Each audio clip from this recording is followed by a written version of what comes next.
Hey guys, I just want to change the audio levels here a little bit. I noticed last night that the volume was a little bit low. I watched the archive of the stream or whatever, and the volume sure seemed low. So I turned up the volume on my microphone, but unless I just don't know what I'm doing, OBS doesn't have like a master output volume. So I don't know.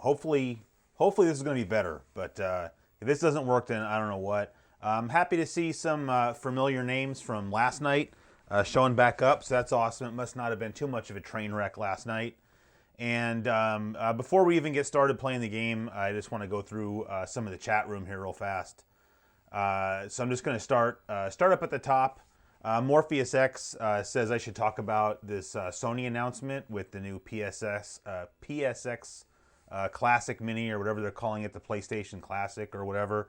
I thought it was pretty cool. I went ahead and pre-ordered one today, just because, why not, I guess. It says it has 20 games. We only know what, like 5 of the games are so far, so that's kind of lame, but, I mean, the only thing that makes me a little bit nervous is that of the 5 games they announced, one of them is Jumping Flash. And, Jumping Flash is a cool game. If you guys watched my Nintendo 64 launch video, I talked a little bit about Jumping Flash, just because it's got some historical significance, being one of the first 3D platform games. But why they would choose to include that on the PlayStation Classic, I'm not really sure, because at least as far as I know, it wasn't really that popular of a game. But I think it'll be, it has the potential to be cool, like I said on Twitter. If the emulation is good, then it'll be good. And if it's hackable so that you can add some more games, then that will be awesome. But, I figured I'll get one. Maybe we can stream it in December when it comes out and check it out. Probably not the kind of thing I would do a review of on the show, but it'll just be cool to kind of play with.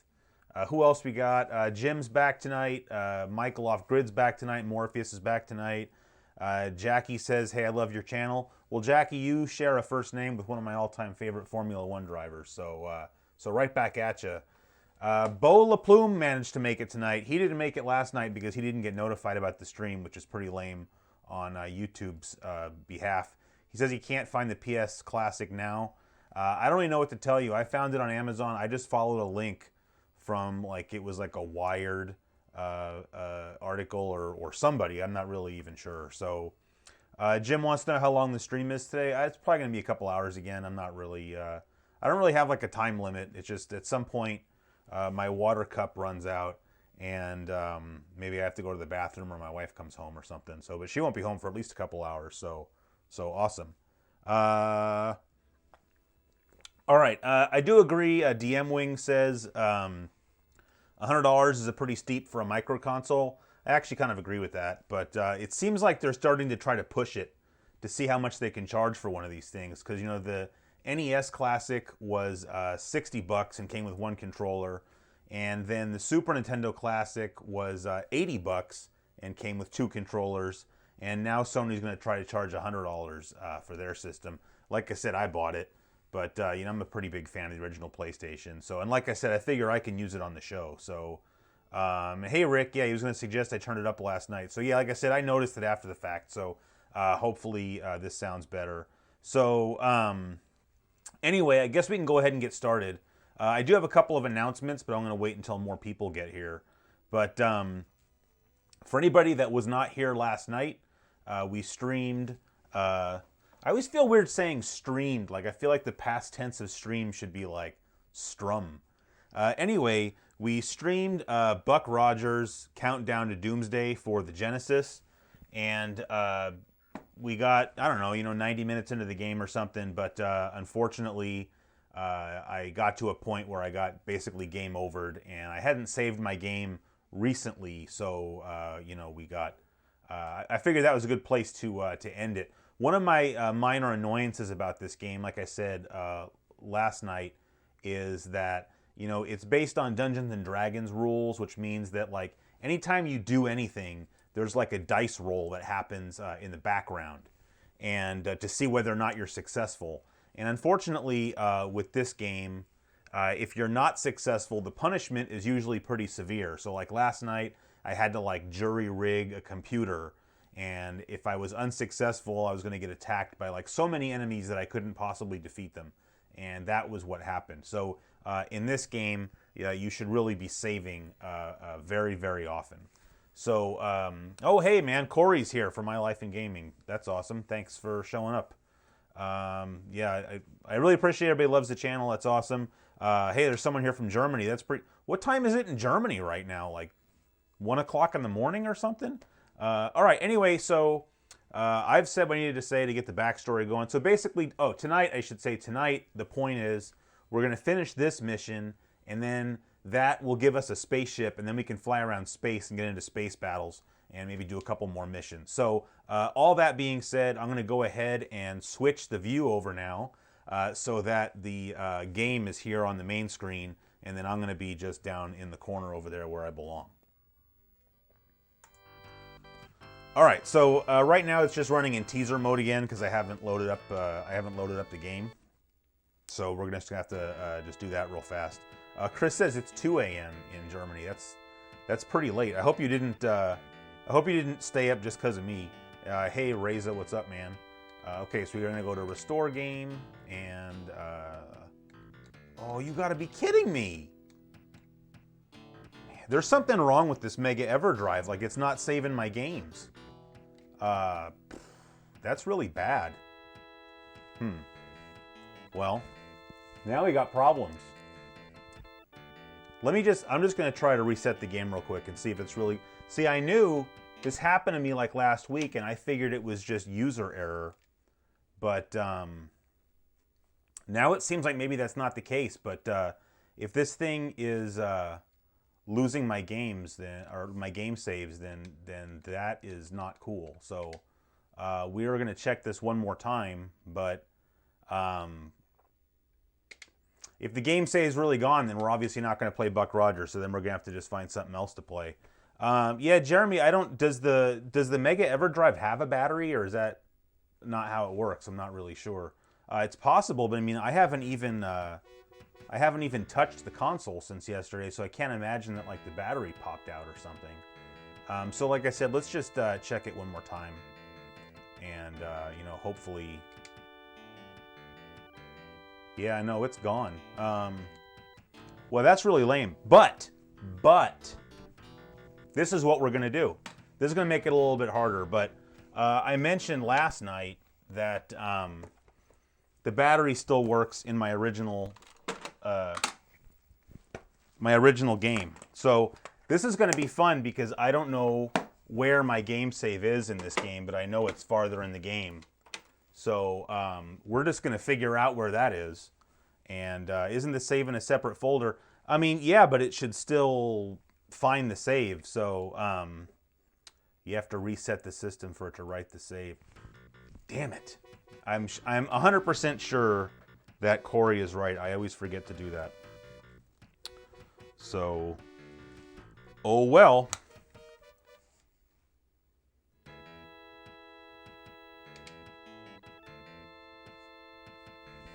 All right.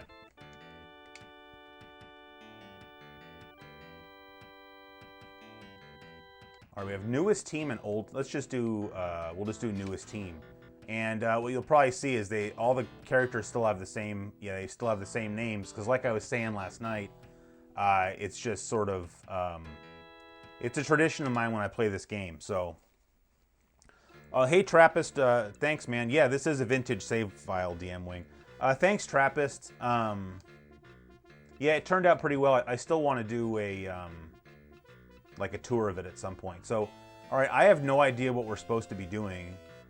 35 seconds to station destruction. Well, that's not good.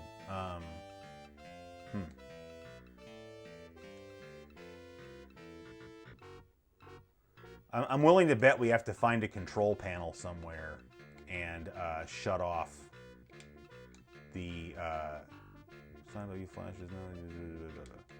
Oh, yeah, I think we're probably gonna die right here. But I think what we have to do is find a control panel somewhere and shut down this auto-destruct sequence. So, but I will say this, because this kind of threw a wrench into the works. If somebody has an idea of something else we should play, you should tell me now, because we got problems. You know, hop an emergency stairwell, descend the stairs. Well, it's not going to be in weapons control, so descend again. Yeah, no, the manual for this game is it could be in the security. The manual for this game is definitely really big, yeah.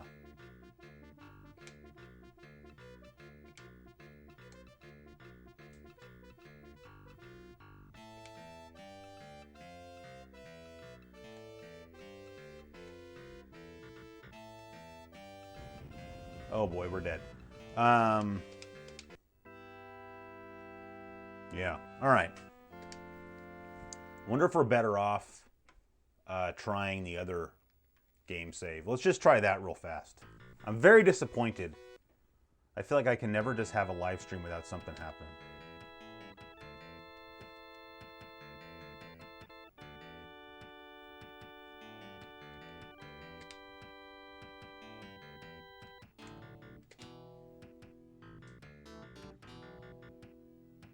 Oh, well, half of them are dead, and that was a... That must have been an old thing that was already on the cartridge. Let's try one more time to see if we can stop that auto-destruct sequence, and then we might have to just play something else. So, yeah, part of the fun's hanging out, I agree. So I shouldn't sweat the small stuff, but, you know, I was kind of looking forward to, you know, keeping our game going tonight, so I'm a little bit disappointed. But I guess, you know, I can always just get us back to where we were. And we can do this another time, and we can just play something else tonight. But now I'm just curious if I can find where to shut off that the Immortal. I've never played the Immortal, so I mean, you guys would have to help me out, because I don't know anything about it. Descend. All right, security. I feel like we should be in here.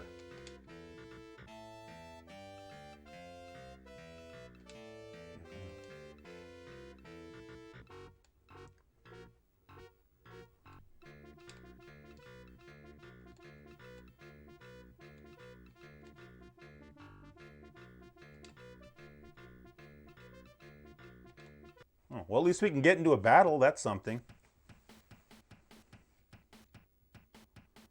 And now, of course, you know, this is much, much farther into the game.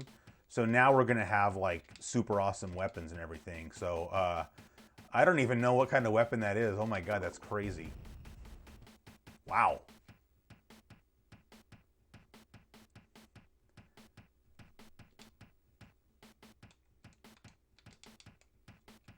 Look at that.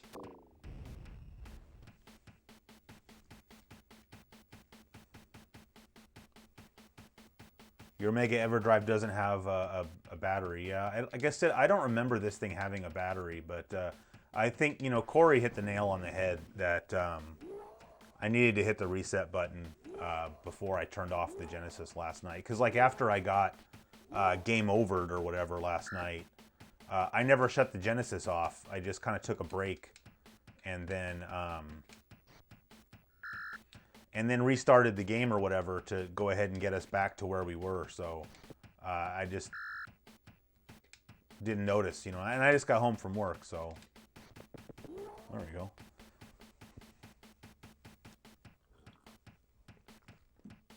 Yeah, Night Trap would be cool, except that I don't have my Sega CD hooked up down here. I'm kind of liking where James is going with doing some Streets of Rage 2, which I know he already did a stream of, but what I've been doing lately for fun is is playing Streets of Rage 2. Oh, I forgot, these have to reload. But with the difficulty turned all the way up, and then I would just give myself 5 lives instead of 3. And I'm not going to say it turns it into a whole new game or anything, because it doesn't, but But it makes the game a lot more interesting because, you know, it's harder right out of the gate. But then you don't have to worry quite as much about losing lives. So I think this guy is still reloading. Here we go. All right. The monkey played Gradius for the first time last night. Yeah, that game is super awesome. So I hope... Sounds like you liked it, so that's pretty cool. Road Rash, I don't know, you know, I'd play... I don't know if you're just saying that to joke around, but, I mean, I'd play some Road Rash. That'd be pretty fun, actually. Well, we won't bother taking all the booty, because... Yeah, no, we're fine. Let's just see if we can even get past it.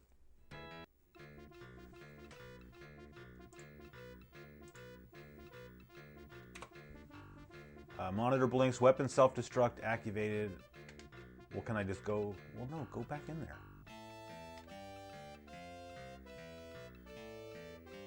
There's no monitor in here.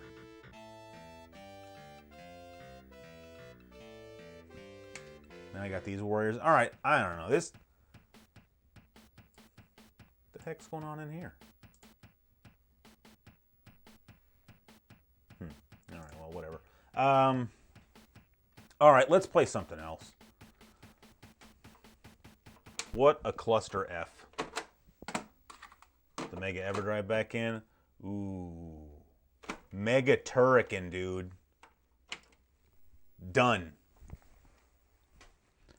Yeah, Michael, it's not that I don't like Road Rash on the Genesis. It just seems like the Genesis can't really handle what they were trying to do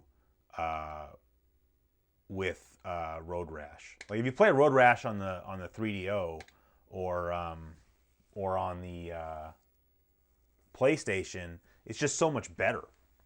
Presented by Data East.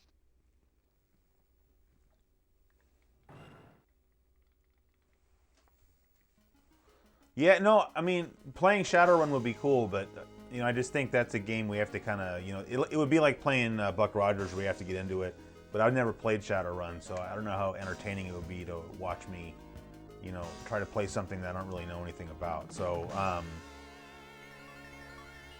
but we'll get back into Buck Rogers on the next stream, because I really want to play a little bit more of it, but,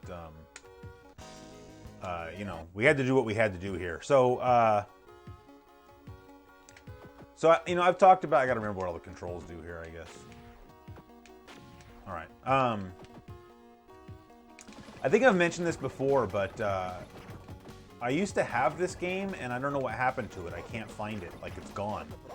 But what's weird... So I had a copy that... like, I had the cartridge and the manual, but I didn't have the box. And so the weird thing is I still have the manual, but the cartridge is gone. But, you know, I'm a pretty big fan of Turrican, so, like, I can't imagine that I would have sold it, so I don't understand what happened to it. Maybe I lent it to somebody? I don't really know. But, you know, I've talked about Turrican before. I didn't really have the original Turrican on the Genesis, but a friend lent it to me who really had no interest in the game. And so he let me hang on to it for a really long time. I mean, at some point, I'm pretty sure he made me give it back to him. But I had it for a good long time. And a lot of people don't like the game just because, well, for one thing, it's really hard. It does have some little quirks that you have to get used to. But I think, and I've said this before, but, you know, I think that a lot of people play the game thinking that they're going to play it like it's a Contra game. And, like, they're just going to blast their way through it when you can't really do that. And I think maybe in this game you can kind of, you know, run and gun it a little bit more, but you have to be a little bit more meticulous, I would say, when you're playing this game. But it's a really good game, and yeah, whoever just said it, oh, Raise it did. Yeah, this game is definitely more expensive now, which is a bummer. Because that's what, you know, when I couldn't find my copy, I was just like, oh, well, no big deal, you know, I'll just go buy another copy. And no, I won't go buy another copy. So, At least I don't. I mean, I don't. I'm not really. You know, I've got kind of my limit of what I'm willing to spend on a game, and I think that what this game goes for is maybe a little bit past that. So, I can't remember. Do I want to go that way?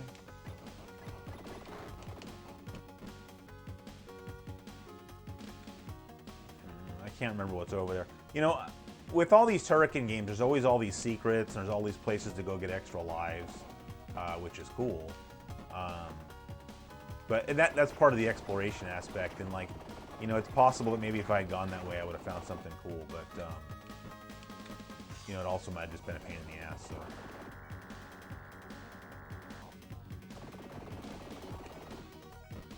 One thing I'm not super in love with in this game is the color scheme. You know, like it's got all this purple in this level, and it doesn't really look all that great, but that's okay. It's got awesome music, which you probably can't hear because I won't shut up. But yeah, and maybe I don't know if somebody else can tell me. I don't really remember what the pedigree of this game is. Like, did this game ever come out on the Amiga, or was this a Genesis and Mega Drive exclusive? I don't remember. Because Turrican 2, I want to say, came out in this country as Universal Soldier on the Genesis and Mega Drive. And that's a game I've been kind of on the lookout for. But it seems like it must be pretty rare, because you don't see too many copies of that one for sale. So, and of course, it's a little bit on the pricey side, but not as pricey as Mega Turrican here. So.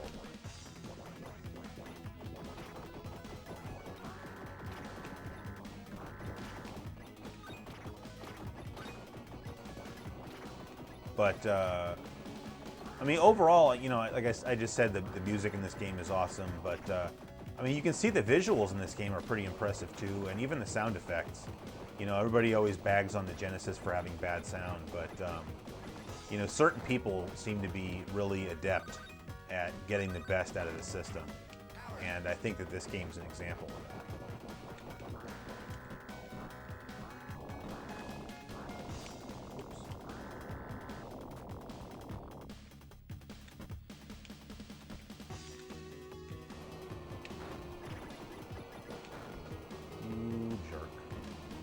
There's an extra life. Well, now it's gone. There was an extra life up there, but you have to like swing up to get it.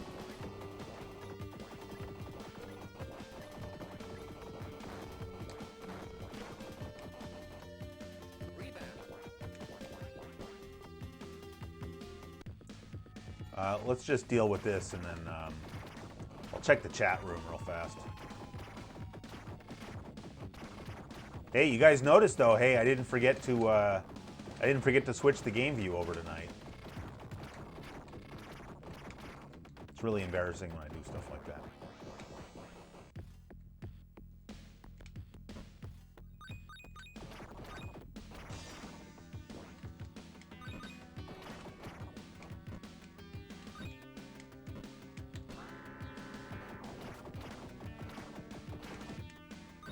This is a really good song too, so I'm going to kind of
All right, let's see what's going on here in the chat real fast. Hey, Christian, what's up, man? No, the stream has not been well, but it's improving. Wasn't there a Turrican on the Super Nintendo? Jim Cole asked. Yeah, there were two. There was just Super Turrican, right? Super Turrican and Super Turrican 2. I haven't played Super Turrican 2 too much, but the first Super Turrican on the Super Nintendo was really awesome, and I would definitely not mind live streaming that sometime. Oh, Trappist is asking, what are your thoughts on the PS Classic not having dual shocks? You know, honestly, I hadn't noticed that. That's very strange, but I will say that for me personally, when I'm playing PlayStation games, I actually don't use a DualShock unless it's a game that like really needs it. Like given my choice, like I would rather use the traditional controller. I don't know why I feel that way, but I just think it's cool.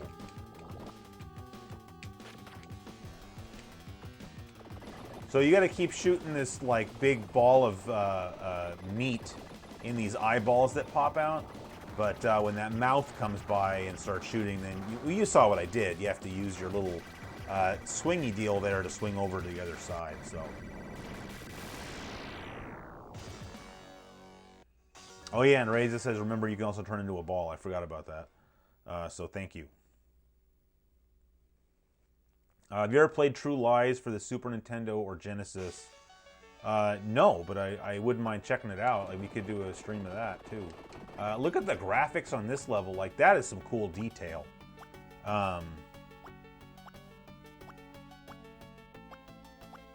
Biggest issue for you is that no AC adapter is in the PlayStation Classic. I mean, is it still just using a USB cable to get its power? Because if so, I mean, that seems kind of stupid that they wouldn't include one. But at the same time, like I have about 9 million, AC to USB cable adapters in my house. So like I don't really need more. But I do agree that if that's true and they're not including it, then that just seems very strange as a cost-cutting measure, because those things don't really cost anything.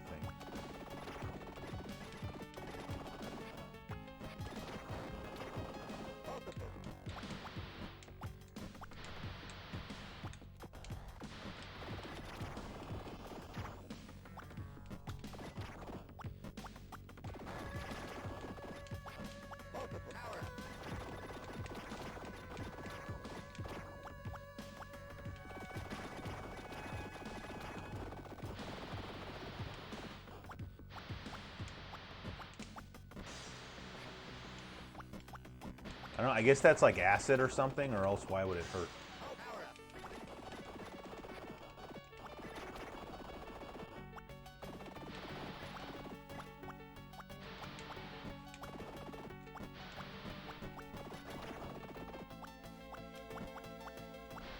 Oh.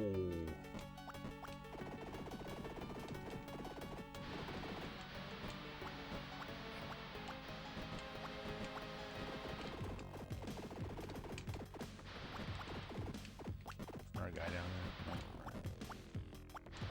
Goodness.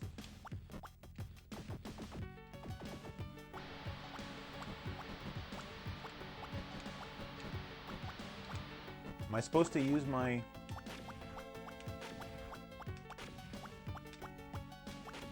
No, it won't stick down. You just got to make a leap of faith, I guess.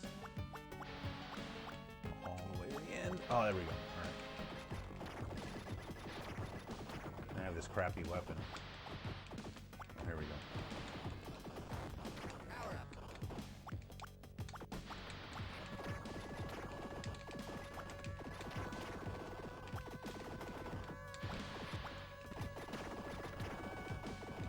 You can see this game's already kind of getting a little bit on the tough side.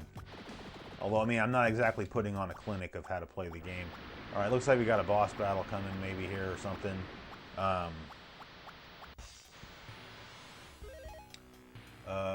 Came for the buck, Roger, staying for the Turrican. What's up, Shane? I haven't seen you in a while, man. Can you not shoot up? No, I don't think you can shoot up. I'll double check, but yeah, no, I'm pressing up right now, and you can't shoot up, which is lame, admittedly. Am I supposed to just go? Guess so. Oh yeah, you swim. All right. Or whatever. I'm not a fan of this weapon, but I guess it kind of has its uses.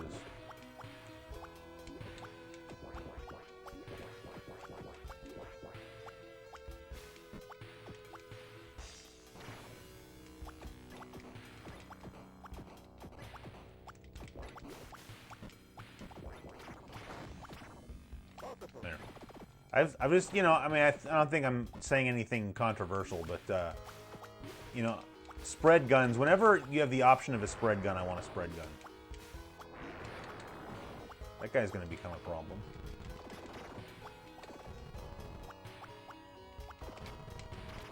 What happened?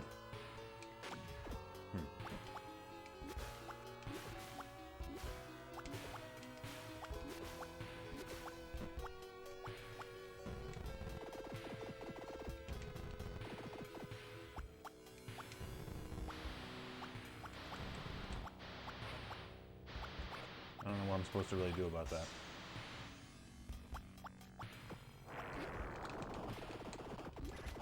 I don't know if I'm supposed to shoot that guy or just... He reminds me of the guy in, what was that? It was Rondo of Blood. You know, at the bridge.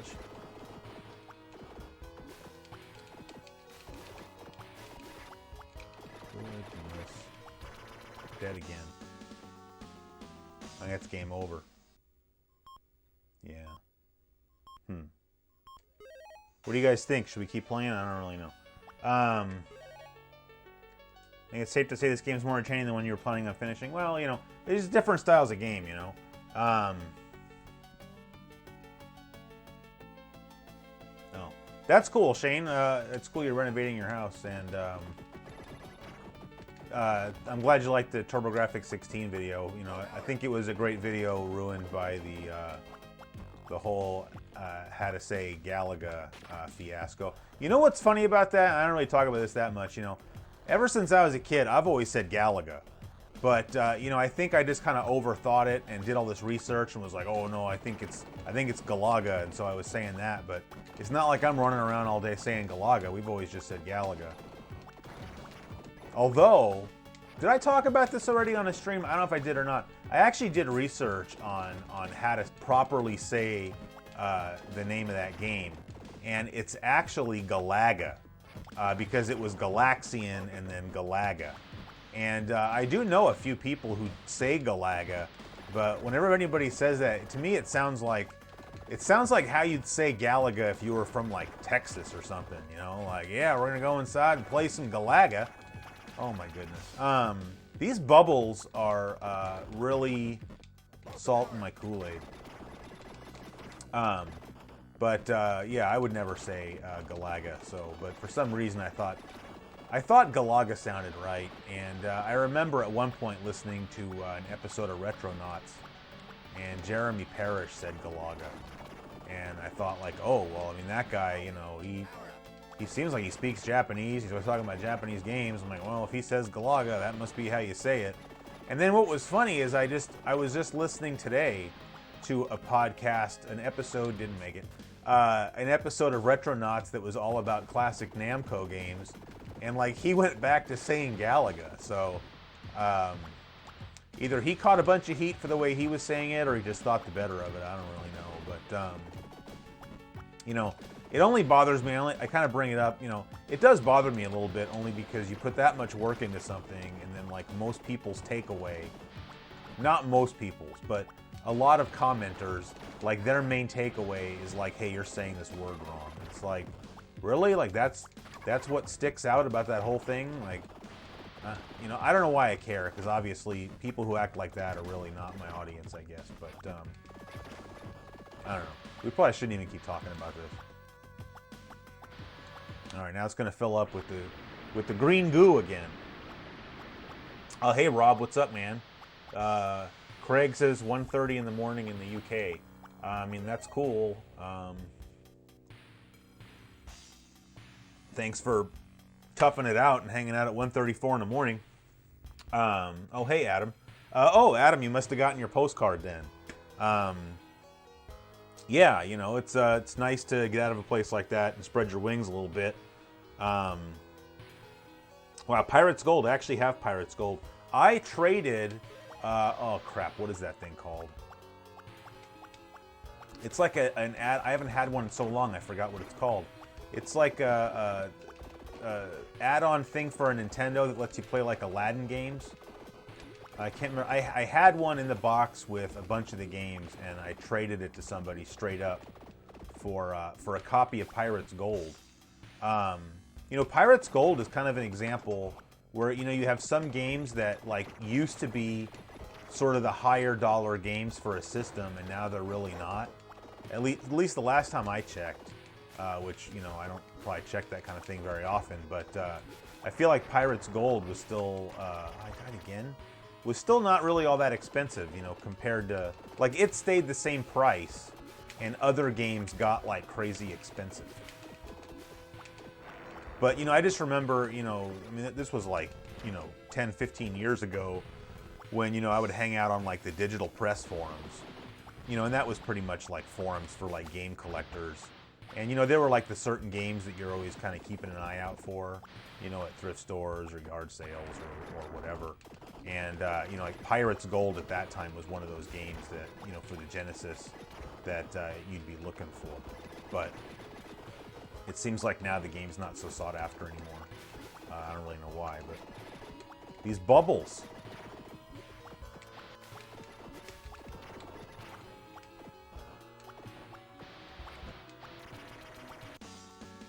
This is a messed up level, man. And that's game over again. You like Shinobi? Who doesn't like Shinobi? And who's texting me when I'm streaming? Oh, there's my wife. She's allowed. It's the same people who get worked up about Ninja Gaiden instead of Gaiden. Yeah, I mean, you know, I used to say Ninja Gaiden when I was a kid. I mean, we all did. We didn't know any better, you know, and like, now I say Ninja Gaiden because it's correct, but if somebody else says Ninja Gaiden, like, I don't care. All right, it's time to play something else. So, you know, it's funny because the Mega EverDrive has this feature where you can do start random game, but about half the time I play or I hit this, it loads the same game. And maybe it's user error, I don't really know. So, like if I hit start random game, all right, no, this is going to be a different one now. So let's see what it is. Yeah, okay. So, well, we might as well play it. MERCs is a good game, but it always chooses. I have like the 240p test suite on this EverDrive, and it like half the time it either picks that or it picks this. So I don't really understand how the random thing works, but although I would say it works not very well. So just give me a second here, and we're going to check it out.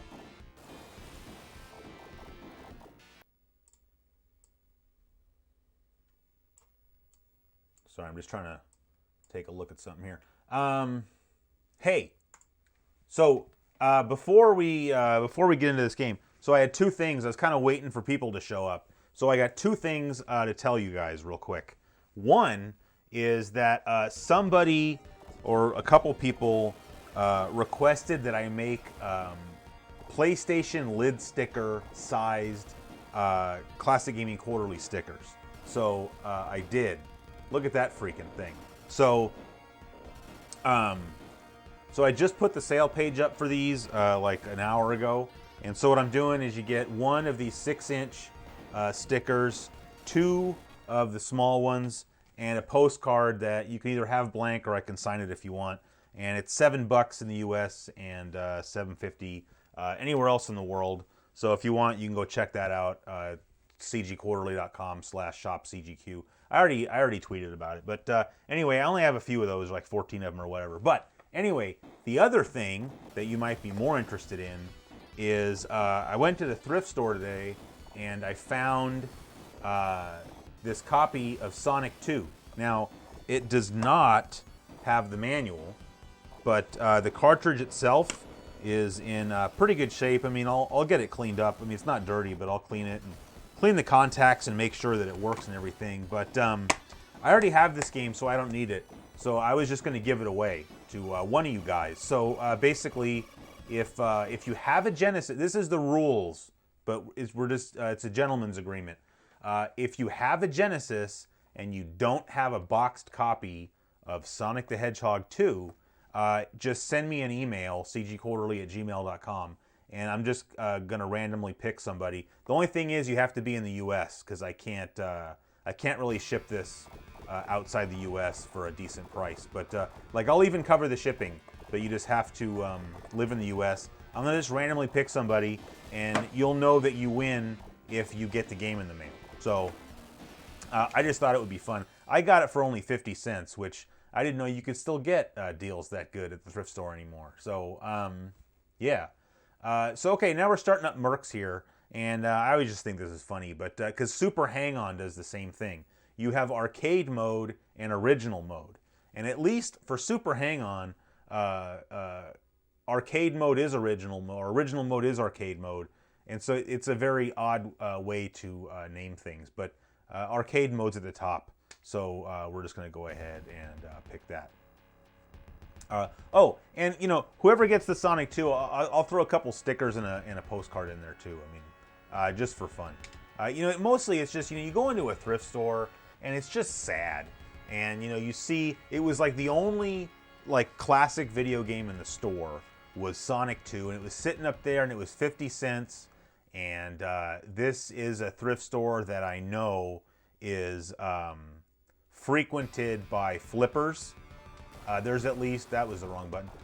There's at least a couple of guys that go in there where they have like the scanner attachment thing for their cell phone so that they can scan the UPC codes on all the books and DVDs and CDs to see what's like selling for a decent price on like Amazon or whatever, so that they can just buy the stuff and flip it. So, and there was actually one of those guys was in the store today while I was in there. And so I figured it was only a matter of time before he, you know, he saw Sonic 2 and grabbed it. So I figured like I needed to kind of rescue it or whatever. So that's what I did.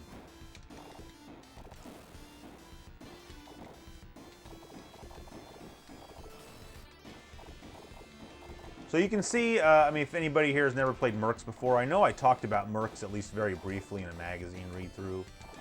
You know, it's very reminiscent of like Shock Troopers on the Neo Geo. MERCs is an earlier game than Shock Troopers, so it would be more correct to say that Shock Troopers is reminiscent of MERCs. And you know, this was a Capcom arcade game and was ported over to, or translated. You know, I feel like we always say things were ported when it's really, we're not correctly using the word, but I mean, whatever, people know what you mean, right? And but anyway, it was brought over to the Genesis.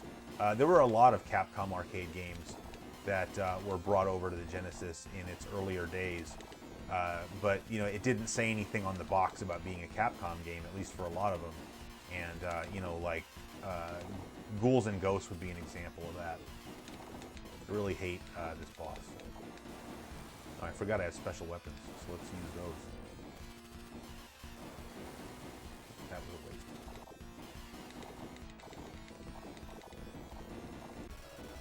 Oh, got him.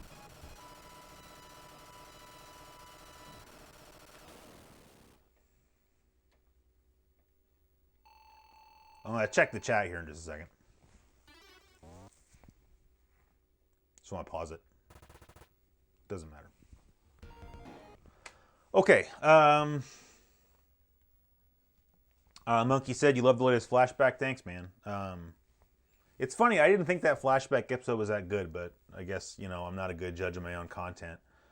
Trappist said I should sign the case. You know, people sometimes ask me to sign game cases, and I just kind of don't feel right about it because, like, this is not, I feel like this is not my work to sign. But what I would be happy to do is sign a postcard and include it. I even have one of those silver metallic pens just because somebody ordered a T-shirt from me last week and wanted me to sign the shirt, which no one had ever asked me to do that before. And so I signed the shirt with a black Sharpie, but then I went and got a silver Sharpie that my wife had and signed a postcard, like, just for fun. So I can't put my phone on silent, so sometimes you're going to have to just hear that. What did somebody else say? Oh, Vinny says, what's your favorite type of beer? And do you have any favorite California brewed craft beers right now? So generally, my favorite type of beer, well, I mean, I got a few. I mean, I just really love beer, but probably my favorite type is the Oktoberfest style, which is a MERCs style beer, German beer. And that actually kind of leads into your second. So, sometimes, I try to, like, take it easy on the beer. Like, I've been kind of drinking too much lately, and so I'll stop drinking beer. But at this time of year, I could never really tone down the beer drinking too much. Although, I mean, I don't drink that much. But this is the time of year, of course, when the Oktoberfest style beers are out. And, I'm lucky that the stores around me have a pretty good selection, so I can get some of the imported German stuff. But sort of to answer the second half of your question, so the Sierra Nevada brewery is sort of semi-local, I would say, to me. I mean, it's about an hour and a half drive from here. And, before all these micro and nano breweries got super popular, it was pretty much the closest brewery that we had. And, wow, good, I'm supposed to kill that guy.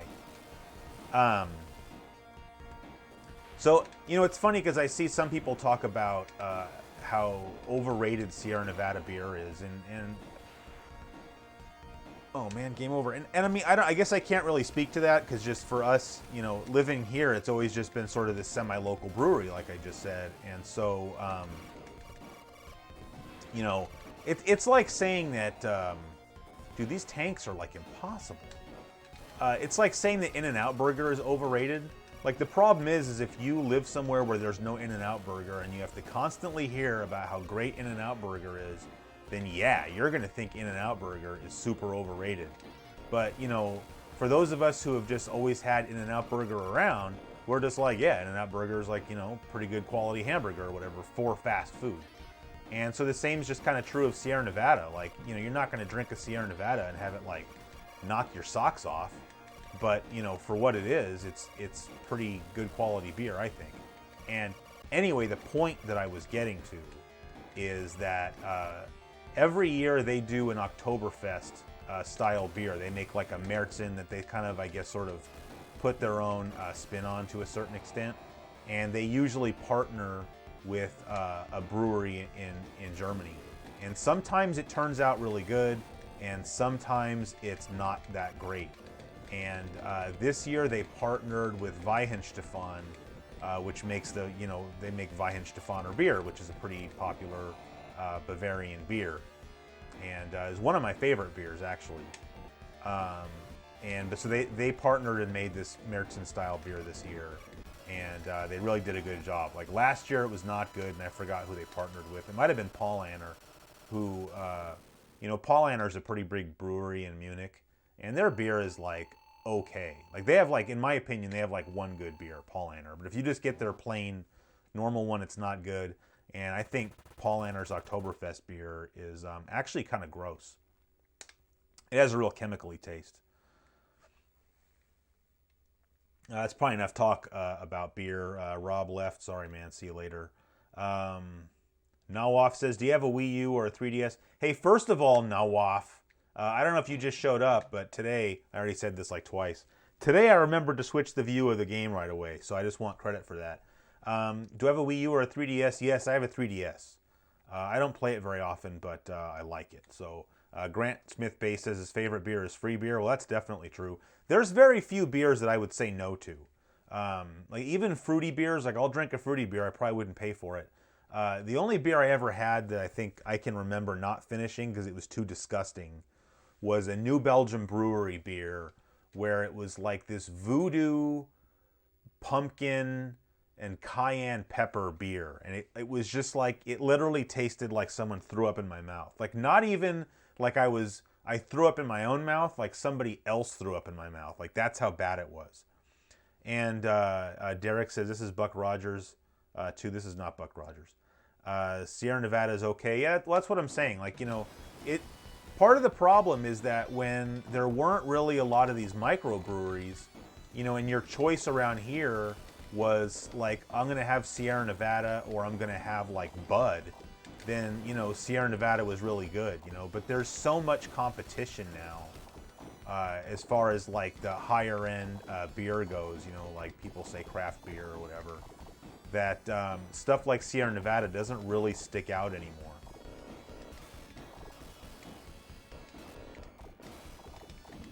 You know, last time, well, I should say two things about that. But you know, last night we were talking a little bit about Bithead, and you know, certainly I would say that Bithead and I see eye to eye on a lot of things. But one of the things I really can't agree with him about is craft beer, because like he hates.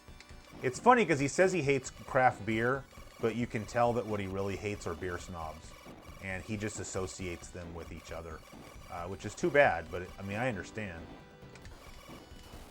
I don't know how much longer I'm going to play this game for because I'm really getting my butt kicked here. In fact, is that... Oh, that's game over. Perfect.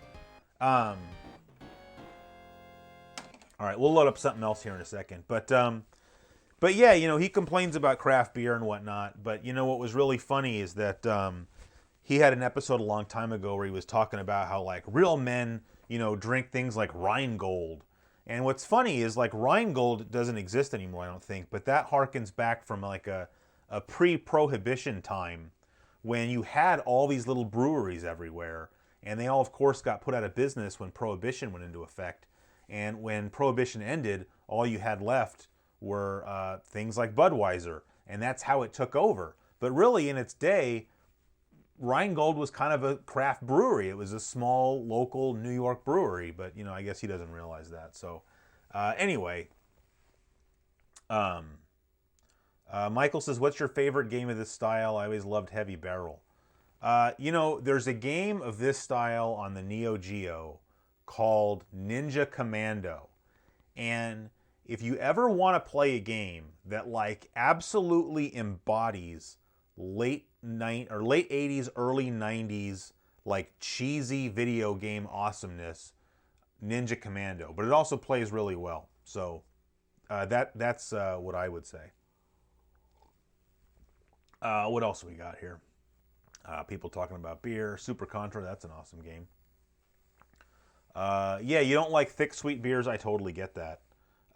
Yeah, they have too much alcohol and they're really sugary. You know, that's the perfect recipe for a hangover, is drink a lot of alcohol and take in a lot of sugar. You're going to wake up super dehydrated.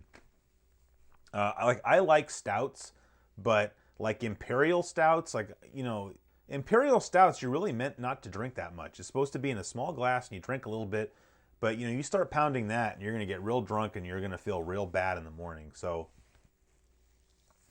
oh, there was a Beer Wars documentary. I didn't even know that. Jim says, what's your opinion of Street Fighter 3? I don't think I've played enough Street Fighter 3 to really have an informed opinion. I just like Street Fighter 2, so I stick to that. Oh, Akil, you missed an hour. It's okay. You really didn't miss that much. So, unless anybody has any major complaints, I'm going to go ahead and load up Streets of Rage 2, and I'm going to do what I said with the... because I want you guys to see it anyway. So, we're going to go into the settings, and we're going to give ourselves 5 lives instead of 3, but then we're going to bump up the difficulty all the way up to, I don't know, whatever the maximum difficulty is.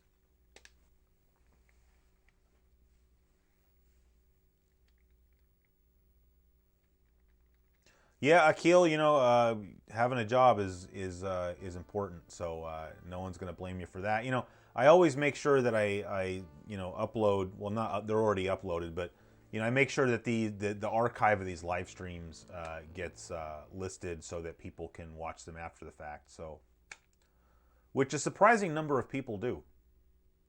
Oh yeah, options. So that's cool. You know, obviously they don't get as many views as like a flashback episode, but that's completely understandable. So you see, we're going to go down here to players, and we went from 3 to 5, and then level we go hardest. And what that's going to do is that's going to give us more enemies, but the enemies are going to be harder. And I'm still going to be Axel. I'm only ever Axel.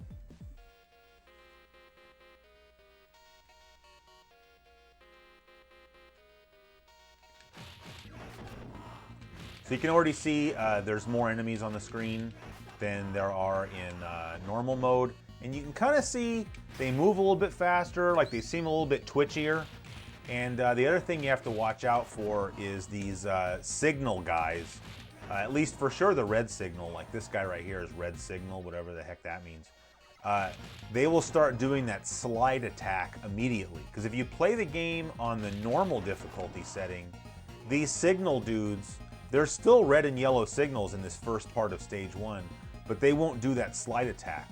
They don't start doing that until you get into the bar, which is in the second half of the first level here. So that makes it a little bit harder too.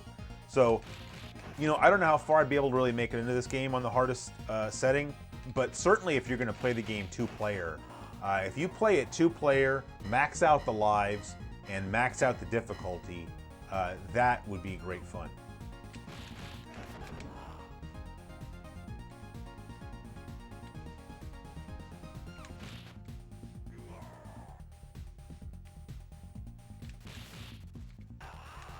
Yeah, I don't know if you could hear it. You can.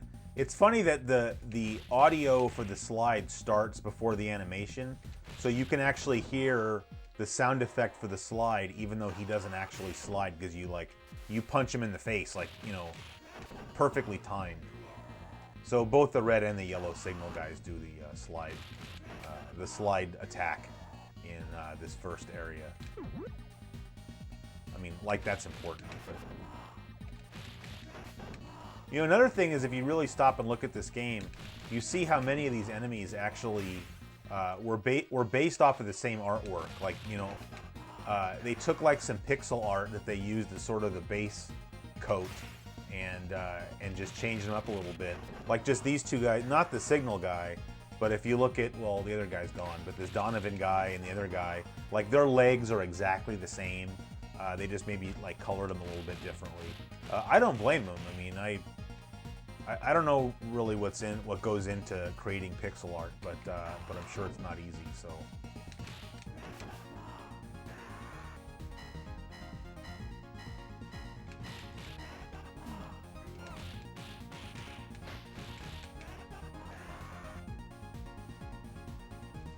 You know, it's funny. You know, like I just told you guys. You know, I listed those lid stickers on the website, and I think I called it something like the super fan sticker pack, just because, you know, you get the other two stickers with it. You know, and I was just thinking I should make. I didn't know this was a thing until the other day. I learned the term slap tagging, which is where you basically put like you put stickers places, you know, like tagging, right, is like graffiti with like, you know, spray can or a Sharpie or whatever. And slap tagging is when you just go and put like stickers in, like, you know, not inappropriate places, but whatever you want to call it. And I was thinking I should sell like a Classic Gaming Quarterly slap taggers kit or something. And I'll just sell people like 10 or 20 stickers or something and just tell them that, hey, go nuts. You know, go around your town and start slap tagging. And we'll see how long it is before I start getting like hateful emails from people.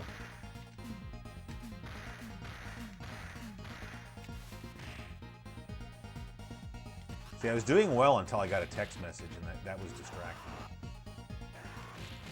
Speaking of Sierra Nevada, I should have mentioned this, but my wife is up in Chico today for work, and so she's stopping at the brewery for me to get some beer. And I was hoping, I don't know if you can see it behind me or not. Oh, you can kind of see it right. No, wrong hand. Right there, I got the Sierra Nevada sign. So I asked her if she could see if they have anything else that's cool, like, you know, maybe a brew-specific Sierra Nevada sign. Just because we could use some more signage here in the basement. So, oh, she wants to know, do I want a 24-pack of Oktoberfest for $30? No, just a 12-pack, I think. That's not really that great of a deal, I don't think. I paid the other day at the grocery store. I paid $7.99 for a 6-pack. So you'd think, and you think if you go to the brewery, you'd get like a little bit of a better deal, because that just breaks down to being $7.50 for a 6-pack. So you know, like if I go to Costco and buy a 24-pack of something, I'm paying like, come here. You're paying like about 24 bucks. They usually charge about $1 a beer at Costco. So wouldn't you think that if you went to the brewery and bought the beer, they would at least like match the price that you're paying at Costco? That seems very odd to me.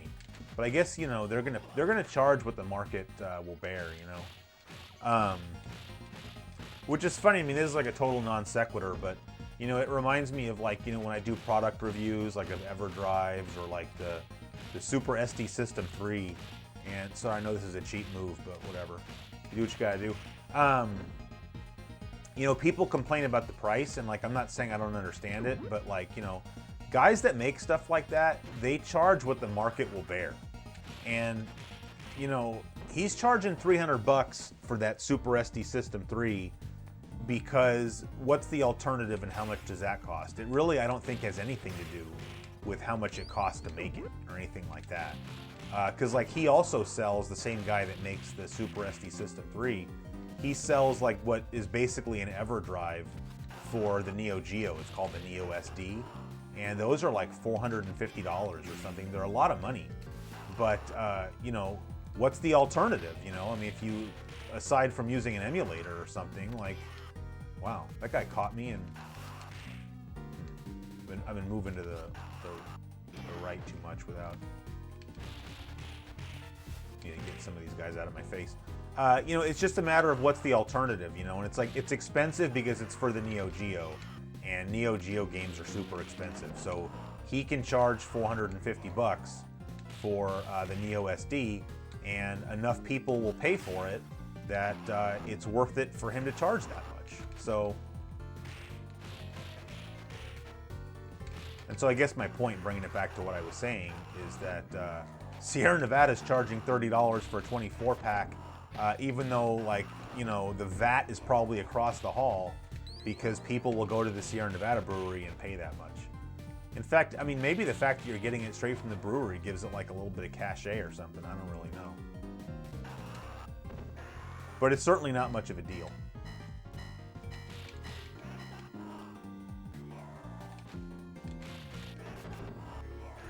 Derek says he has a few beer signs himself. You know, what I really want is a neon beer sign. But I don't even know where I would put it down here. You know, the ceiling in here is only about 6 feet. So, and there's not a lot of wall space in here really. So, like, I've always wanted a neon beer sign. And this one time I was at an antique store, because my wife and I like going to antique stores. We have an old house, so it's like sometimes you find cool stuff in the antique store to decorate your house, or a cool piece of furniture or whatever. And anyway, it was like Memorial Day weekend or Labor Day weekend or something, and they had some sale going on where like everything in the whole place was like 25% off or something. And they had the Sierra Nevada neon sign that, I mean, Sierra Nevada, of course, has a few different signs. And this one had like this waterfall thing on it. You know, usually with neon signs, how many different colors of neon is sort of one of the things that dictates how desirable it is. And like, this one was super colorful. But as much as I don't have a place to put a beer sign now, like back then I really didn't have anywhere to put it. I mean, I could put it out in my garage, but I'd feel a little bit bad about that. Plus it would get dirty out there. But, I mean, I don't know. I could find a place, I'll say that. Like, if I ran across a really good deal on a really nice sign, like if I ran across that same deal now, you can bet your butt that I would buy it and I'll find a place to put it. Because, I mean, I want to say it was going to be like 120 bucks or something, which for a nice neon beer sign like that is a pretty good deal. If it's just something like a Coors Light sign or something, then that's not really much of a deal. But for that particular sign, that was an excellent price. But, you know, my wife, of course, talked me out of it because, you know, she's practical. All right, I don't know if we can. I was trying to get the turkey Like, they keep getting me from both sides. See, normally I try to kill some of these guys before the bartender guy sort of animates or whatever, but I'm too distracted talking about beer signs.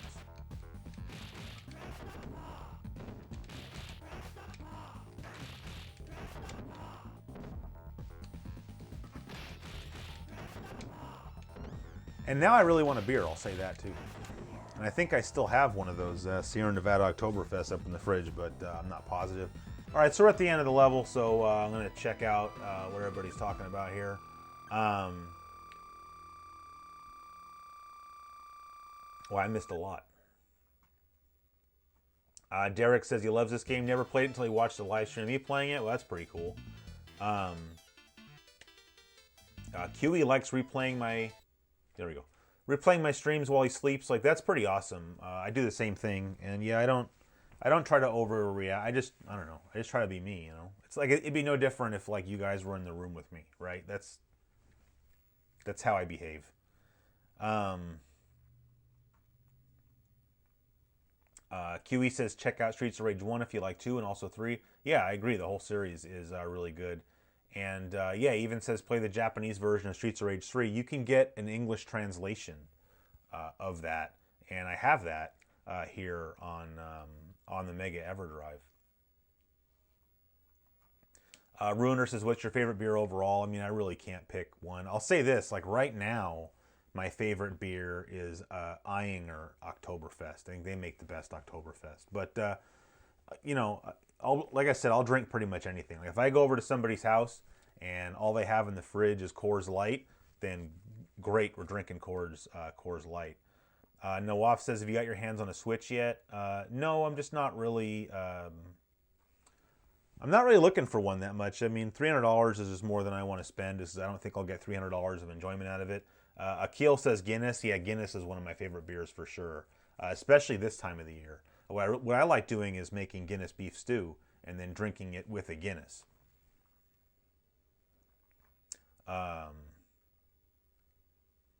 Oh yeah, The Last Gamer. I don't ever watch The Last Gamer, but I got some friends that enjoy his show. So, oh, Shane left. See you later, man. And don't get loaded on craft beer during a live stream. Yeah, I'm always careful. Like I don't really want to. I don't want to be drinking when I'm live streaming because I don't want to make an ass out of myself or whatever. Oh yeah, Schneider. They have good beer. I had a Schneider Weisse last time. Well, I was going to say last time I was in Germany. I've only been in Germany one time, so that time. And then Josh says, you have to do a cooking video for your stew. So I actually, Monday, what day is today? Wednesday? Yeah, I took Monday off from work just because I had to go into work on Saturday. And so I just kind of took off Monday and trade. And I stayed home and made a big pot of pasta sauce because I always make my own sauce.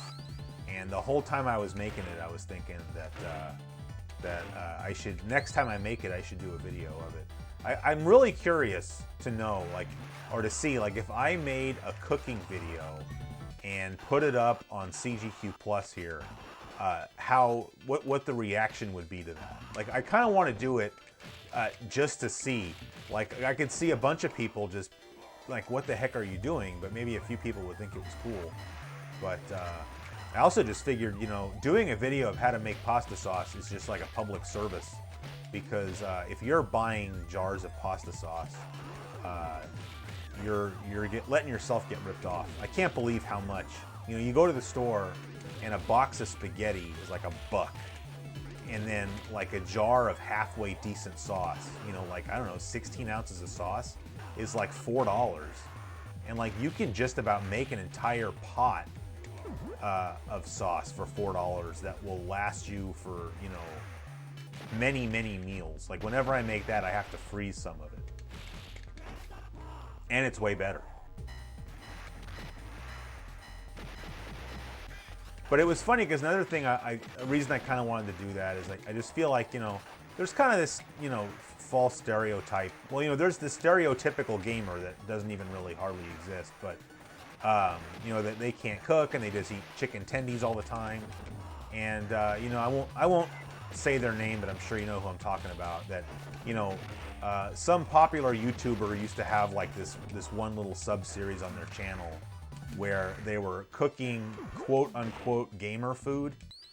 And, you know, it was stuff, I mean, I only watched like one episode, so I don't even remember, but it was like, you know, doctoring up your Kraft macaroni and cheese and stuff. And it just kind of bothered me because it was just like, man, you're just like reinforcing the stereotype. And, you know, there's so many things that you can cook that are so easy to make, you know, rather than buying like prepackaged food, you know, like chicken wings, for instance. Like people buy like frozen pre-seasoned chicken wings. And it's so easy just to buy fresh chicken wings and just make them yourself and they'll be better. And so I was just thinking like I could show how to make chicken wings. But at the same time, it's just like that would be so out of place on my show. Or maybe it wouldn't be, I don't really know, you know? Because hey, you know I'd be talking about getting all nostalgic, talking about, you know, learning how to make pasta sauce from my nana when I was a kid. This green guy is... I almost said a bad word. So I don't know. It's just, you know, whenever I cook something and post a picture on Twitter, there's this one guy. He's always bugging me to like, you know, when am I going to start, you know, classic cooking quarterly? And I don't do it just because it's like I'd have to set up multiple cameras and it would be kind of a pain. But at the same time, like if it was a thing like the pasta sauce where I like have all day and I'm just sitting at home cooking, then I really wouldn't mind because it wouldn't be that much work. Oh boy. Gotta get this pipe out of this guy's hand. Whoa.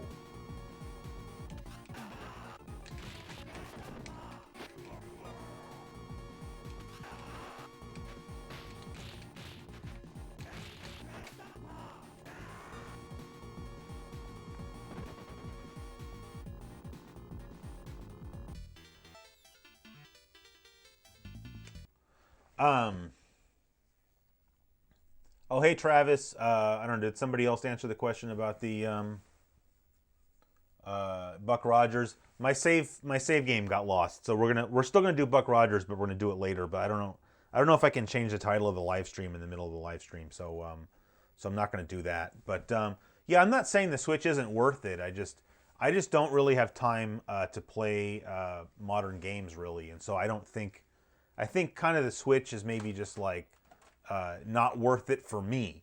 Like I have a PlayStation 4 and I couldn't even tell you the last time I turned it on. It'd probably have to update for 90 minutes if I did. So, and then Ruiner says, yeah, not sure if you follow LGR. I do, but Clint has a separate channel called LGR Foods. Yeah, I actually like that channel.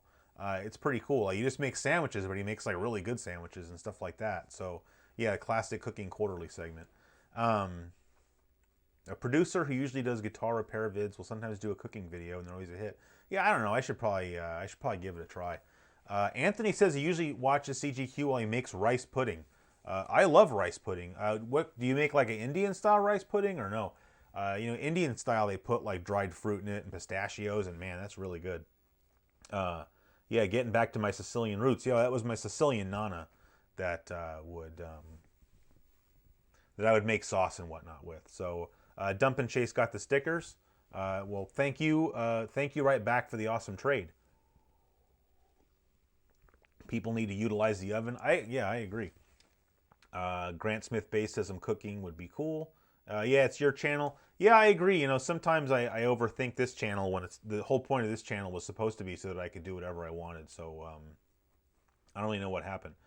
Derek says, what is your preferred food to enjoy a beer and video games with? I mean, I don't really eat while I'm playing video games for the most part. So, you know, I don't really associate video games with food. And as far as the beer goes, I mean, any food or beer is good with pretty much any food. But, you know, sometimes I try to kind of pick, you know, appropriate beer for the food. Like, you know, like I was just saying, if I make like Guinness beef stew, then, you know, I drink that. I drink a Guinness when I'm having that. Or for some reason, anytime I'm outside grilling, it's like, you know how you kind of form these habits? Like, I cannot go outside and cook anything on the grill without immediately craving a beer. Like I want to have a beer in my hand while I'm out there, which is probably pretty normal.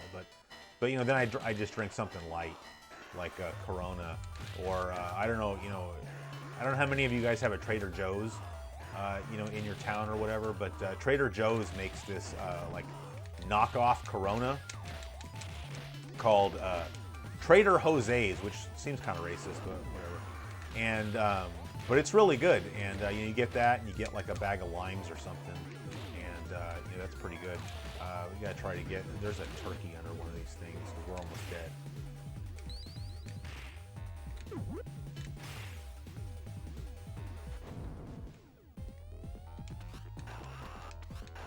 This is ridiculous.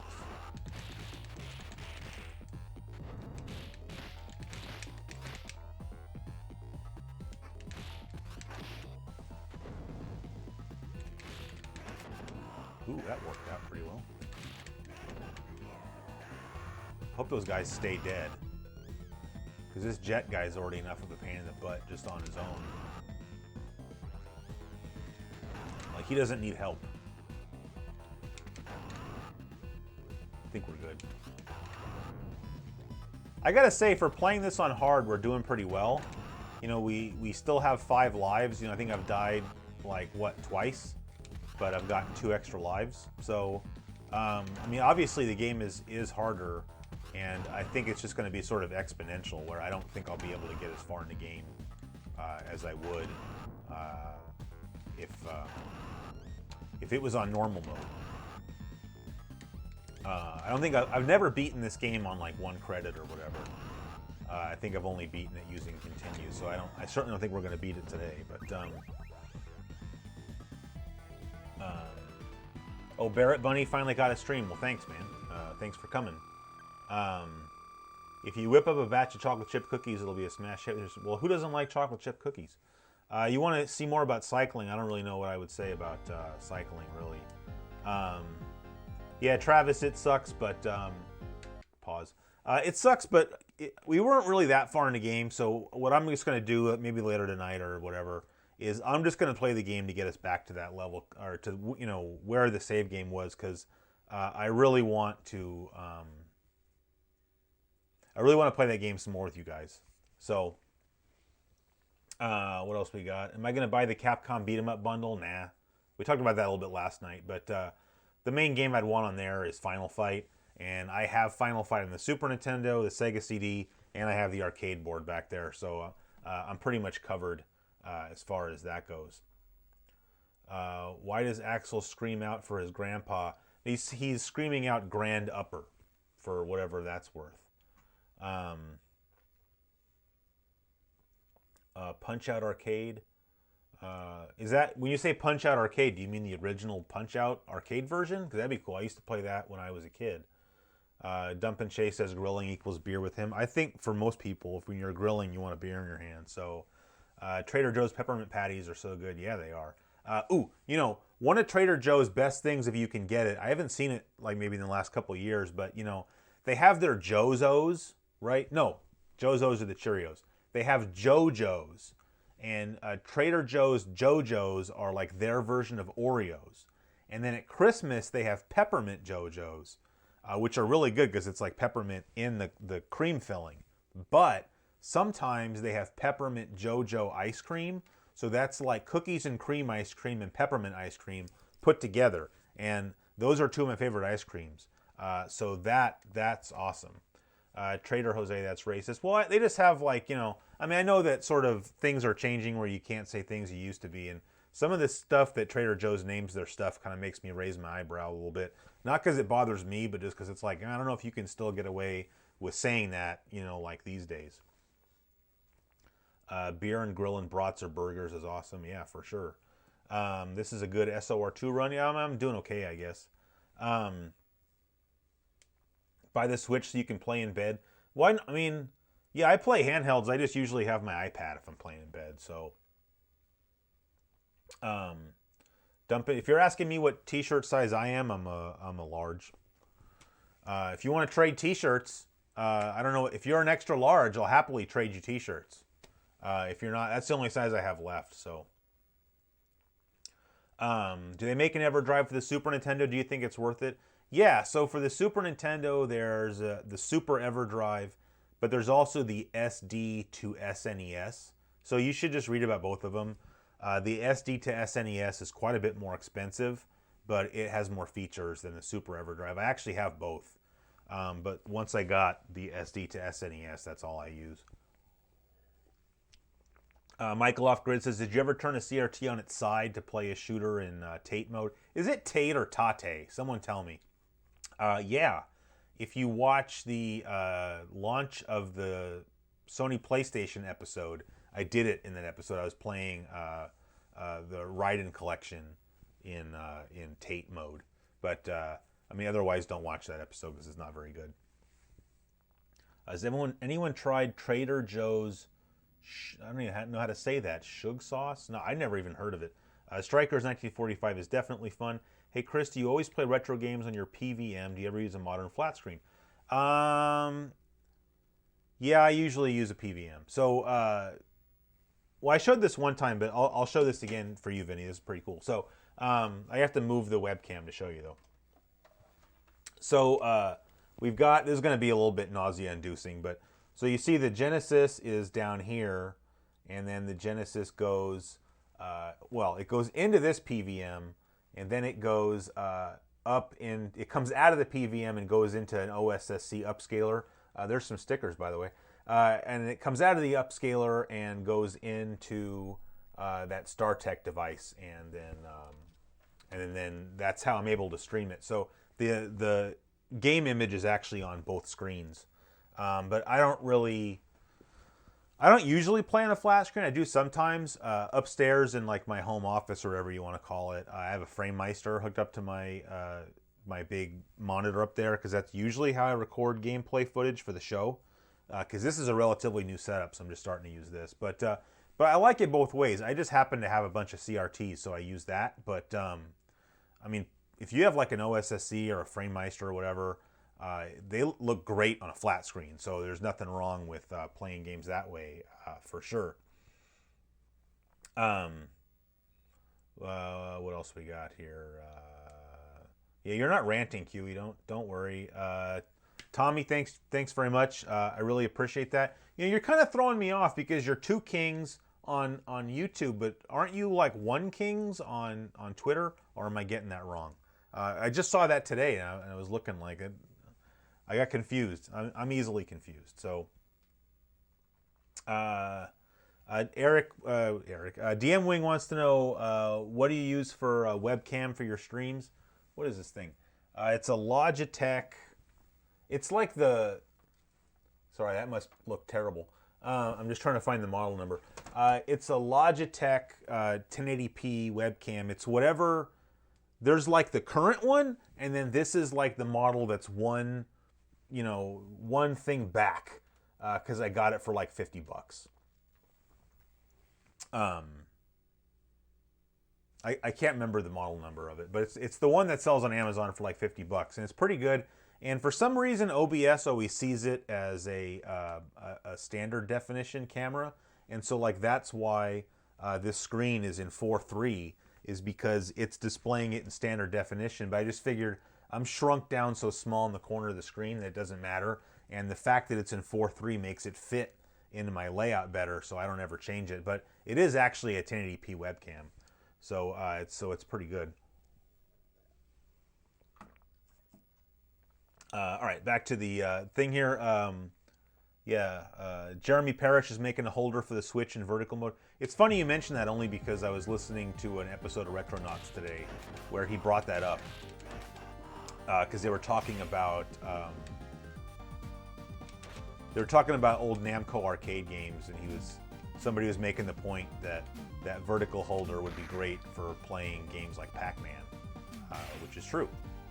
You know, I mean, I'll probably end up getting a Switch at some point. I definitely want one. I just feel like I don't really have the time to play it.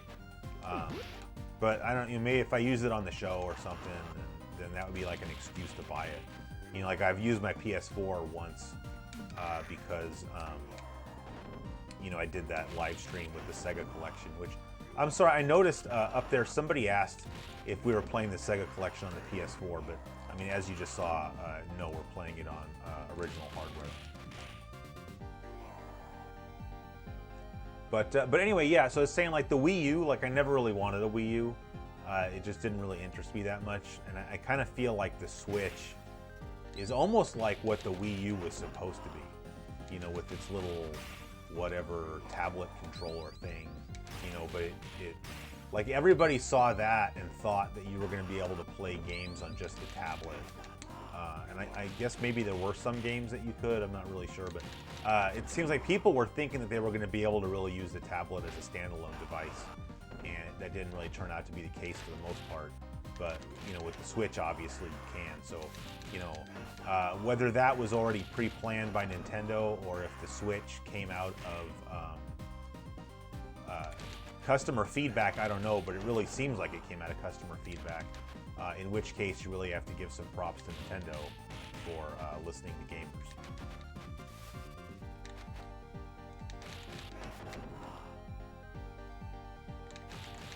These signal guys are huge pains. That's the other thing you notice, though, because we're playing in hard mode.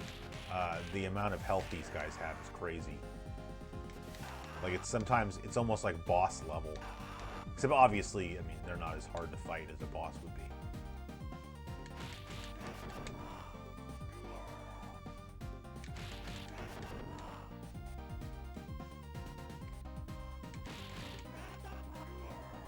It's pretty cool that there are bare knuckle arcade cabs. I don't know. I wonder if back in the day, if you played, you know, like when I was a kid, I played my Genesis just through RF. Like, I couldn't even tell you when. I probably was in college when I finally got a TV, like in my own, like my TV, that had composite inputs. Like, the whole time I was a kid, you know, obviously, like we all did, I played my Nintendo through RF.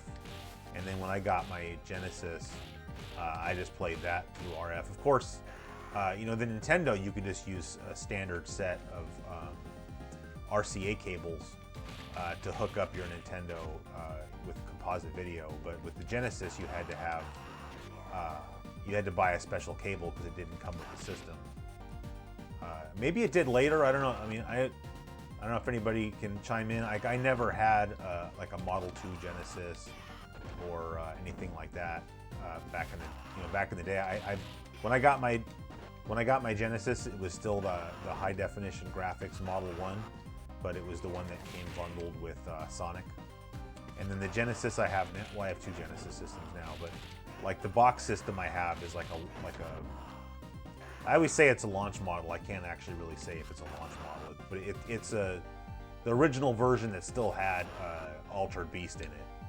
And so that, of course, didn't come with the composite video cable. So I don't know if they ever included it or not. But my whole point when I started blabbing about that was just that, you know, obviously now we're playing the game in RGB, so you can see all this detail. And I wonder how much of it really is lost in RF. Like, the point I was getting at is if you're playing this game in RF, like, can you really read the side of those arcade cabs where it says bare knuckle? Like, I don't really know. You know, it's funny. People used to, you know, argue about how you shouldn't play your games in RGB. You know, like when I'm talking about, like, you know, probably more than 10 years ago, closer to 15 years ago. You know, RGB was kind of like this hot button issue on like places like Digital Press, the Digital Press forums, which are pretty much dead now. But like, there was this one guy on the Digital Press forums who was a friend of mine, who still is a friend of mine, like personal friend of mine. And he was always trying to get people to play their games in RGB. I've probably told this story before, but you can hear it again. He used to always try to get people to play games in RGB. Because, like, if you go back, you can read Usenet posts, and I mean, there were people in like 1990 or maybe even in late 89 who were already talking about hooking up their Genesis to an Amiga monitor so that they could play it in RGB. They didn't call it RGB, but that's what they were getting at, is like somebody had gotten the pinouts for the AV output on the back of the Genesis you know, from I think just by calling the Sega consumer helpline or whatever. And he posted up the pinout online basically saying like, hey, you can make a cable to play your Genesis on like an Amiga, like Commodore 1084 monitor or whatever. So, I mean, certainly playing games in RGB is nothing new because, of course, you know, with a system like the Amiga, you were playing your games in RGB because the Amiga only outputs either RGB or black and white composite, which of course nobody was going to use. But anyway, like, you know, so in like the early 2000s, you know, I had that buddy who was always like espousing the virtues of playing in RGB online, and like people would get really angry with him and tell him, you know, like tell him to shut up because they felt like he would never shut up about it. Which, I mean, I guess that's fine. That, you know, if you think it's annoying, then that's one thing. But people would try to justify how, you know, you shouldn't play your games in RGB because, like, that's not how they were meant to be played. Like the games use, like, sort of the natural dithering or whatever you want to call it of composite or RF video to, like, smooth out the image or whatever. And it's funny because, like, if you're playing the games in Japan or you're playing the games in Europe, you're playing in RGB. So, and like, where were these games developed? Japan. So, like, do you really think that they were, like, on purpose, for the most part, like, creating games, you know, specifically to look good in, you know, with lower video signals, you know? I mean, if you go back to, like, CGA graphics, then yeah, that used... that needed to be in composite video because it used that to create more colors and stuff like that. But like the idea that you shouldn't play Genesis in RGB because then the image is like too sharp is ridiculous, and it's just something that I think people were using to justify not getting into RGB. Because of course, you know, the time I'm talking about, XRGBs had already started coming onto the market, like the original, like XRGB ones. Or obviously, you know, you could just get an RGB monitor. But like that's what Anthony was always trying to get people to do, is like, hey, you can just buy an XRGB. You know, like the XRGB Mini is like the latest iteration, but they've been making those for a long time. And back in the day, they would output VGA. And so the whole idea was that you could play these old systems on a VGA monitor. And so I think maybe even back then, I shouldn't even say because I've never had an original XRGB, so I'm not really speaking from a perspective of experience. But, you know, I think they may have just even been line doublers and, you know, just taken the 320 by 240 and output 640 by 480 so that you could play it, you know, because if you're playing on a tube VGA monitor, which was what was most commonly used back then, they don't have like a native resolution, so they're going to look good no matter what, unless they had like the opposite problem, I guess, where if the resolution was too high, then it would kind of look like crap. But, you know, so his whole point was just like, get an XRGB, and then your computer monitor is going to double as like this awesome RGB monitor for playing retro games on. But people didn't care for that. So, in fact, they even put in like a little forum filter or whatever, so that if you typed the letters RGB, it would change it to something else, because they were so tired of him talking about it. So, what else we got on here? I need to play the Messenger on the Switch. I'm not gonna lie to you, I don't even know what that is. Logitech C922. If that's the best one, then that's not what I have. But I think what I might have is like a 920 or something like that. I don't. Like I said, the one that I have, you can get it for like $50, the webcam. So I don't really know what's better about the 922. I mean, this does 1080p. I'm pretty sure it's 60 frames per second, although I don't think it really even matters. Oh yeah, there he says C920. Yeah. I would not be interested in an N64 Classic, but maybe like other people would. I mean, I'm not the world's hugest Nintendo 64 fan. Like, I don't hate it or anything, but I wouldn't buy like, I'll buy a system that I like. You know, I'll buy the classic, like you know, I have the NES Classic. Well, somebody sent me one NES Classic, and then I bought another one, and then somebody sent me the Super Nintendo Classic, and And I've already pre-ordered the PlayStation Classic, so nobody needs to buy me one of those. Not that I don't appreciate it. And then I got that Famicom Classic too. So, but N64 Classic, like, I mean, I don't really know. I guess it would depend, you know, on what games it had, what the controller was like. Like, could you imagine if they did an N64 Classic and then instead of the regular controller, it had something like the Hori mini pad? That would be really cool. What else we got going on here? Man, what is it with people with the CDI? You should stream on Twitch, YouTube. Oh, I see. YouTube is the CDI of streaming. Yeah, I just need to set it up. I actually have an account somewhere where I can stream to Twitch and YouTube. My problem now is that if I do that, I don't want to have so many windows open, and I want to be able to monitor the chat. And so I don't want people watching on Twitch and being ignored, and I don't want people watching on YouTube and being ignored. And so I don't know if there's like an easy way around that. But yeah, everybody says that Twitch is better, and I don't have a problem with streaming on Twitch. I just, like I said, I want to be able to make sure that I can talk to people. So, well, Michael said he got his Model 1 with Altered Beast from the Sears outlet for $90 brand new in the summer of 1990. That's a screaming deal. RFM Cobra, you're finally catching the live stream. Well, welcome, man. Glad that you're here. What else we got? He's gonna go play the Messenger now. All right, well, have fun. Like I said, I don't know what it is, so. Oh, on Twitter it's One Kings. Yeah, I told you. What else we got? Amazon Christmas catalog coming out this year. That's kind of cool. Everyone ever heard of the Amazon Christmas? It's going to be at Whole Foods around Christmas. We don't have a Whole Foods around here, but it'd be cool just to see that, I guess. I don't really know. What's the explanation behind the boss of this creepy stage? Is it an alien or a robot? I don't really know. To me, it looks like a female reproductive organ with a tentacle coming out of it or whatever with a head. So it's pretty creepy. I'd say it was an alien before a robot, though. There's a Mega Drive that transforms into Megatron. That's really awesome. No, I did not know about that. So that would be really awesome. Michael used to do Streets of Rage 2 runs where he would only do slams. I'm definitely not talented enough to do something like that. And probably not patient enough really either. So.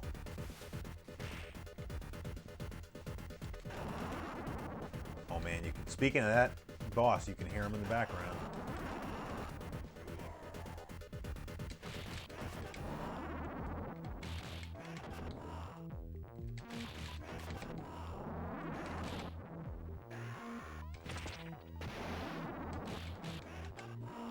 Hey, you see that guy's named Jonathan? How did I never notice that before?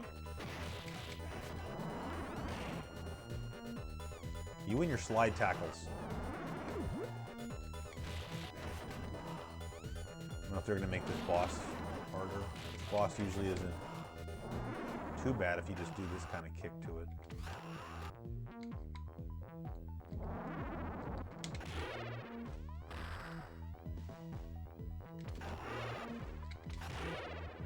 Is this a boss, though, or a mini-boss? Dude.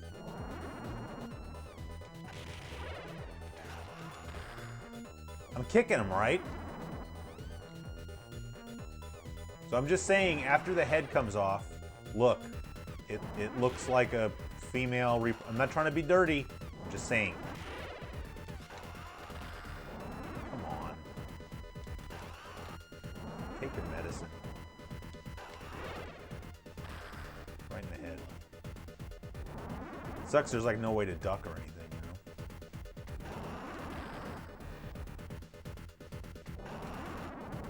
Yeah, well, sorry, Josh. I mean, I try to keep it clean, so I don't really want to put it any other way.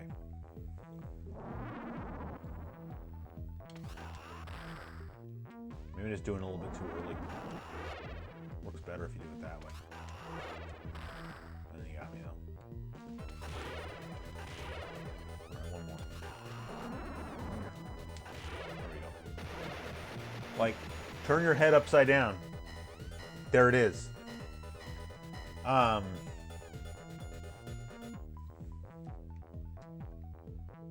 Yeah. All right, well, we don't need to stare at that anymore because that's filthy. All right, we want to try to stay down because we don't want his buddy coming down here yet. All right, well, that works.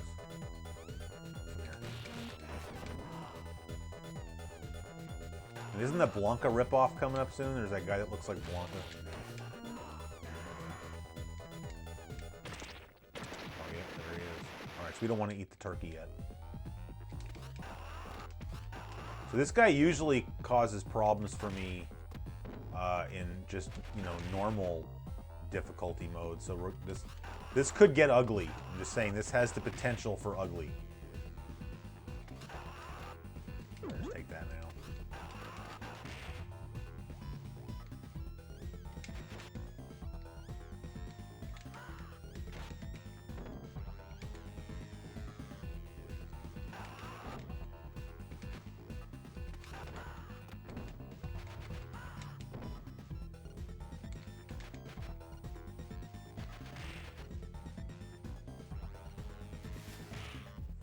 I'll talk about that. Travis wants to know if anybody here has any feelings about the new Streets of Rage 4 coming out. I mean, I don't know. I don't. Everybody else is already saying this, but you know, when I gotta say, I was pretty disappointed when I saw the art style. You know, I don't like that whole cell shaded look, and it kind of part of the reason that annoys me is like look at Sonic Mania on the PS4 or whatever the heck else it came out for. You know, it was just like this total love letter to the old Sonic games, and it looks great. And I don't understand why they didn't just do the same thing, you know? Like, retro's popular right now, so like, if they had just made a Streets of Rage 4 with like the same graphical style as Streets of Rage 2 and 3, everybody would have been happy. And it certainly seems like Yuzo Koshiro is going to do the soundtrack. I mean, I don't know, has that been officially announced? I just remember like, the day the game got announced, people were like asking him about it on Twitter, and his response was basically like, oh, I can't comment on that. Which, I mean, if he had nothing to do with the game, then he could comment on it and just say no. So, I mean, really that was him saying yes. And, you know, maybe it's been made official, I don't really know. But, so, I mean, I just say, like, if the music's good, you know, well, if Koshiro does the music's gonna be good, so I'm not worried about that. But, if the gameplay is good, I think that people will forgive the graphical style, but if the gameplay is kind of weak, you know, that's the three things, right? You want the good music, you want the graphics that you're used to, and you want the gameplay that you're used to. And I think that people will accept 2 out of 3, but if it's like 1.5 out of 3 or something, then people are going to be disappointed, and it would really suck because, like, you know, I don't think that Sega really has too much of a reputation anymore, just because they managed to make a lot of things suck. Like they don't do a good job for the most part of like managing their classic properties, I don't think. I mean, like sadly, I think that Sonic Mania was more of an outlier, you know, like it was the exception and not the rule. There we go. For now on, I'll call the mini boss Poontang. Yeah, that's not a bad idea. Yeah, Mulva. I forgot what other names they came up with. Oh yeah, Dolores. Not enough characters shown yet. That's true. I mean, we'll see how the characters look. But yeah, Michael's got it right. The graphics make it look like a Flash game. Jim bought a Model 3 Genesis at Goodwill for $15. I mean, that's pretty cool. I never had a Model 3. I remember seeing them on sale at Toys R Us when all the Majesco stuff were coming out. Yeah, cell shading's been in vogue since Borderlands 2 and Breath of the Wild. There was this game, I can't remember what it was called, like 13 or something on the PlayStation 2. It was like a first-person shooter. I think it was 13. And that was the first time I ever remember seeing like a cell-shaded type game. Although I guess there's like Comic Zone here on the Genesis. But I remember thinking that was cool. And then you had like Beautiful Joe. But I just always kind of thought that cell-shaded, like the cell-shaded graphical style was sort of like a fad that was sort of over. And so I'm surprised that they're still doing it. Grant Smith faces, did you know of the Tamiya RC cars back in the 80s, like the Hornet or Grasshopper, made in Japan? Yeah, I knew about them. I thought those cars were really cool. I never had one. I don't know if I'd be able to find you the link, but Bithead 1000 did a whole video talking about those old RC cars. Like, I guess him and the kids in his neighborhood were all really into it. Like, that was going to be far more expensive than anything I could really get into. You know, like I could have maybe gotten something like that for Christmas, but then that, you know, there's an opportunity cost with that, because that means I wasn't getting like video games or Legos for Christmas. So I always thought that stuff was really cool. Like, I still wouldn't mind having a gas-powered RC car. Like, that would be pretty awesome, you know. And I could certainly run that around the neighborhood here and have a good time with it. But I don't really have time for that kind of stuff. You know, I'm pretty much maxed out on hobbies, I guess. You guys notice? I feel like I guess it makes sense because there's more enemies. That like this game is going by a lot slower. Like, I know I'm pausing it sometimes just to, you know, read the chat room, but I also think that in general, like, I feel like I've been playing this game for kind of a while. I'm not complaining, but it's more of a slow progression because the game is throwing so many enemies at you all the time.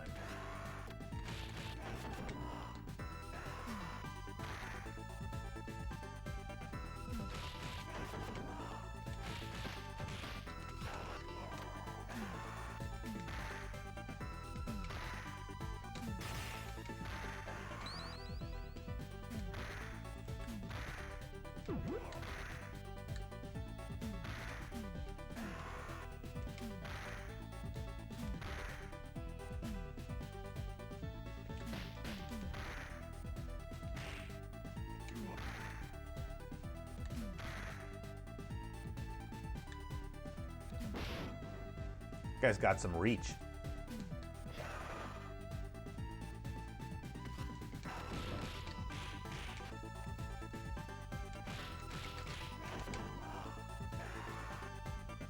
Okay.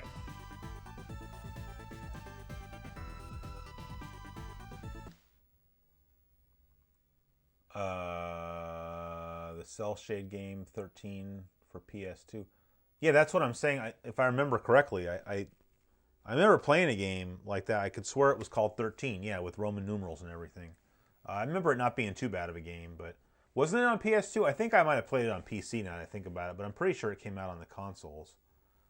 There are Tamiya RC reissues that are true to the old cars. That'd be cool. I remember specifically about Bithead was talking about the Grasshopper. Vinny wants to know, he says, as a child of the 80s, I've never heard you mention anything about Ghostbusters. Do you have any fond memories of the movies, cartoon, toys, or video games? Yeah. So I actually saw Ghostbusters in the movie theater. I guess we kind of skipped that whole era of my childhood on flashback, but you know, when I lived with my dad, you know, I would come back to visit my mom, you know, I don't know, on a semi-regular basis, right? I mean, several times a year, I would say. And you know, my grandparents lived in the same city as my mom, you know, and I went to go live in the city with my dad. And like, there were like certain traditions that would take, like, anytime I would come back, my grandma would take me out and she would buy me a new pair of shoes.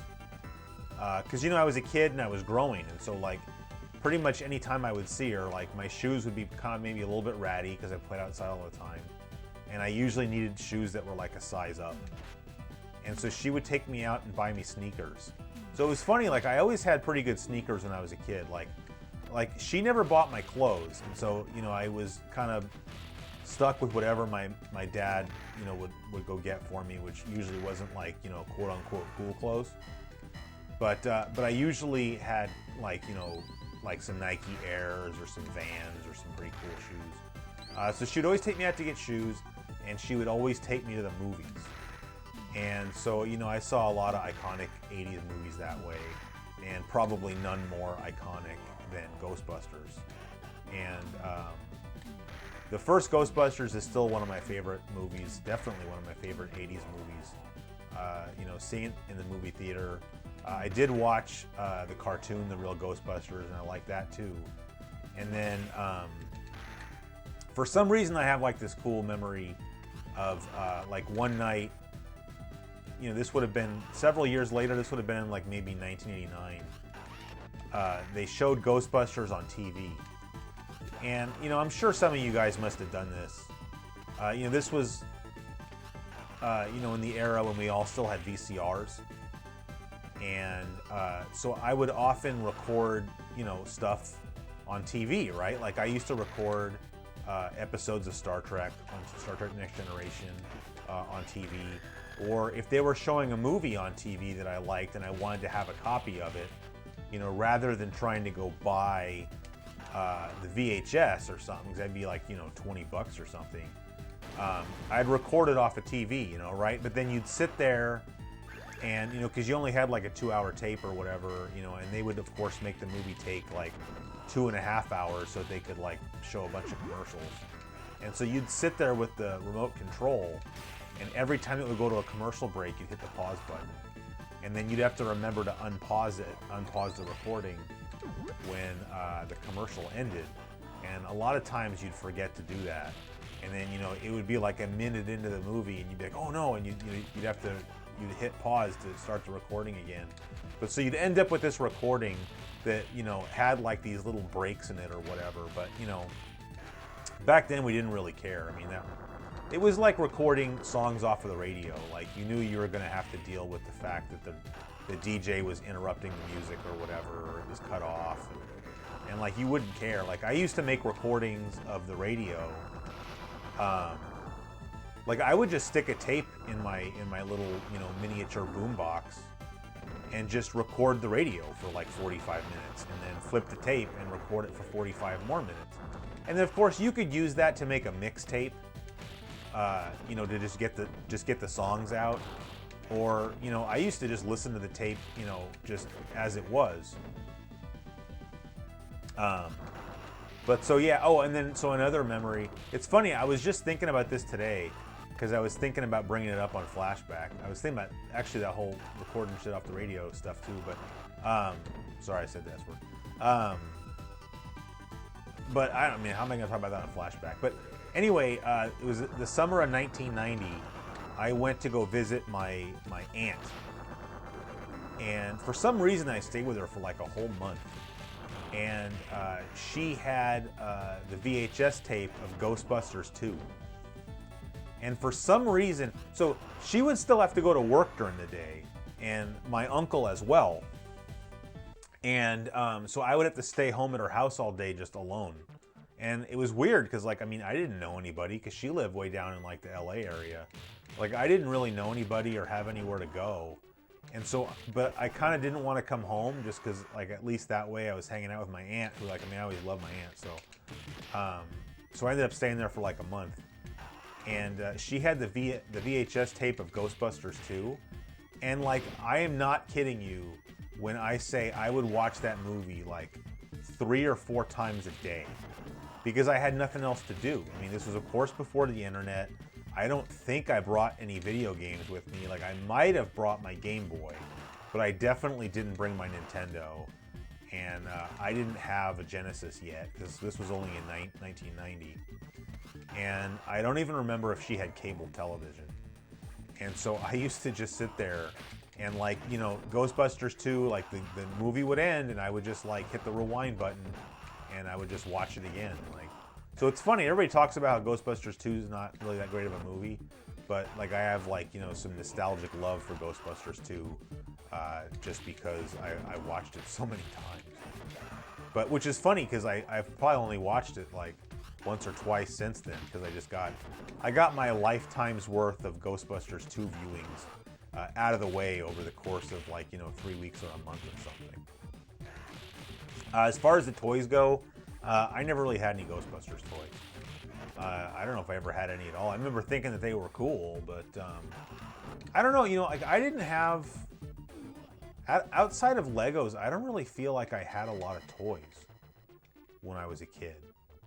Like, you know, like G.I. Joes or other things like that. I just wasn't really super into that stuff. Like, I would see the commercial on TV and think it was cool, but, you know, I talked about this before, but, you know, there'd be like a commercial on TV for G.I. Joes, right? And they would make it seem like so awesome because like these kids were out playing with, you know, this whole huge G.I. Joe setup like in the woods or something. It would look really awesome, right? But then you'd go home and you'd be playing with it on your bedroom floor, and it wasn't anywhere near as cool. And I think I kind of had, you know, an experience like that where like I got something like when I was a little kid, I had He-Man toys, but it was kind of the same thing. Like you'd watch the commercials on TV for the He-Man toys, and they would make it seem so awesome, but then you'd have them at home, and it's like it really wasn't that great. And so I think from a young age, I got kind of turned off to having things like action figures, and like I preferred having like Legos, you know, or like I'd want something like a bike, because like I'd rather just go outside, ride my bike, or you know, or go outside play in the dirt. You know, like I'd have more fun. Like I'd go outside and like take a couple Hot Wheels out into a big pile of dirt and have a lot more fun that way. Kevin says it's about time you swore. Well, I mean, I think I said something like this last night, but I mean, I swear in real life. I just don't swear on my show. And so every once in a while, I'm going to slip. Especially now, I'm tired. My mouth is dry.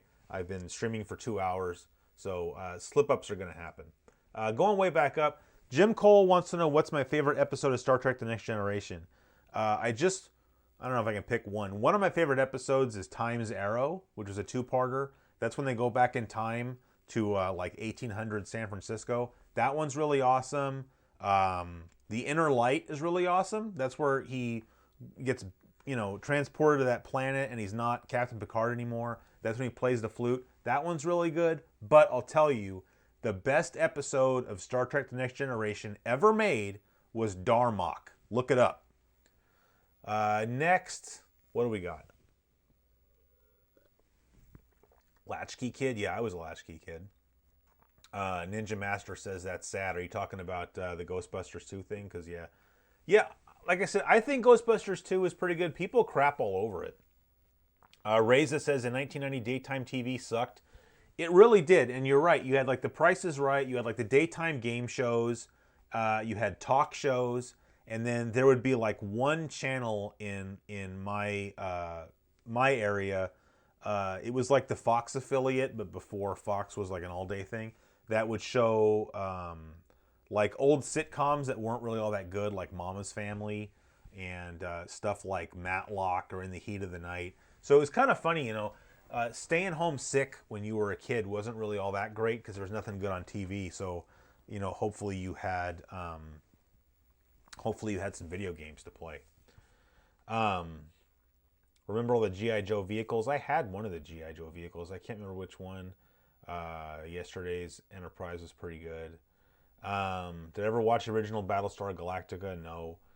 Fistful of Datas, I don't like that episode particularly, personally. Yeah, all right. Anyway, this boss I always have a huge problem with. So we're going to see how that goes, but it might not go well.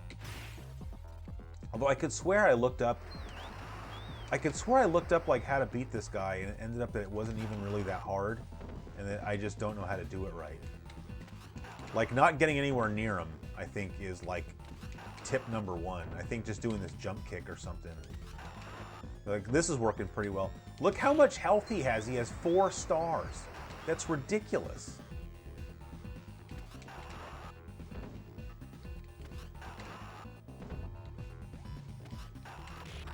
Mistimed that one. I don't want the... I was going to say I don't want the turkey yet, but I do now.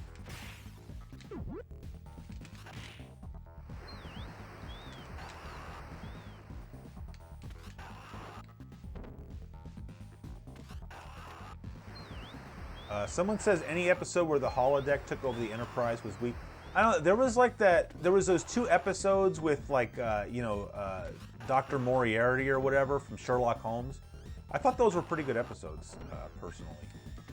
Hey, so since we have multiple Star Trek: The Next Generation fans, ostensibly, in the chat room at the moment, I got a question for you guys: Dr. Crusher or Dr. Pulaski? Which one do you think was the better character? And I'm not going to answer until somebody else answers. I'm gonna let you guys. I don't want to taint the jury.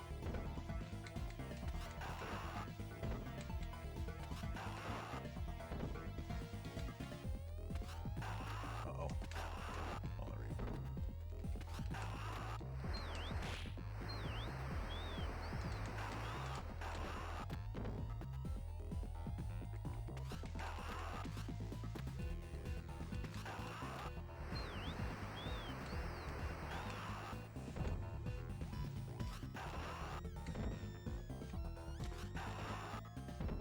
Wow, that's pretty insightful, DM Wing. So everybody is saying Crusher. Or somebody says Pulaski was the better actress.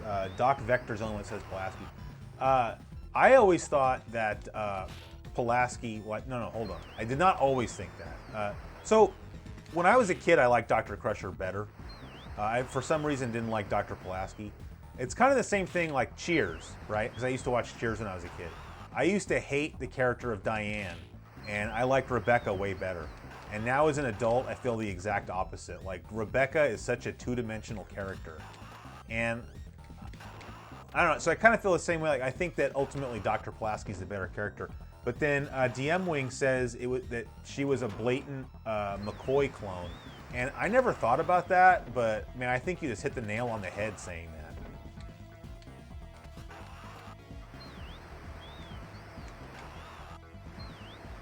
I keep running past me.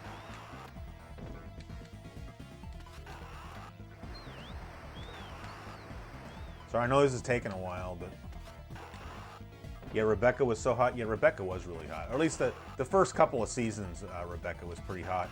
Although I don't know. I mean, you know, Shelley Long was pretty cute, you know, in the earlier episodes of the show. But you know, I think that her personality was so objectionable that it kind of killed it a little bit.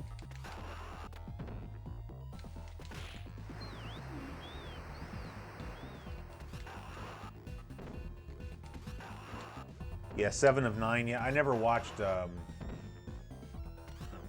Which series was that even? Was that Enterprise? I didn't never watch that one either. I never watched Voyager. I've watched a little bit of Deep Space Nine. I didn't watch any Enterprise. Yeah, I don't know. Didn't they make another new series, or am I confusing myself? This guy takes forever to kill.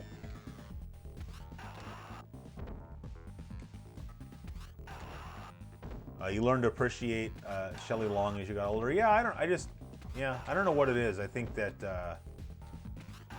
I can't remember the name of the actress that played Rebecca. Oh, Kirstie Alley.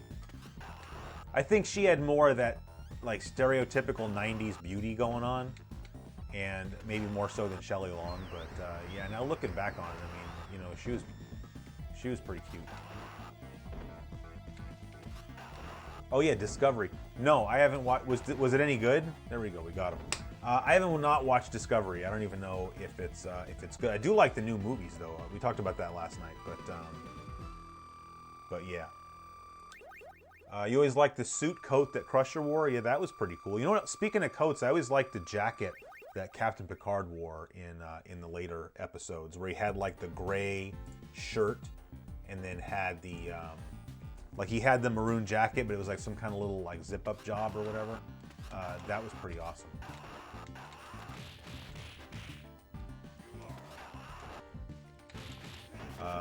DM Wing says DS9 is one of the best. Yeah, I'm not saying it's not. I mean, I'm sure, you know, everybody, not everybody, but generally I would say people say that Deep Space Nine is really good. And I just, I've watched, you know, it's on Netflix or something, so I started watching it from the beginning.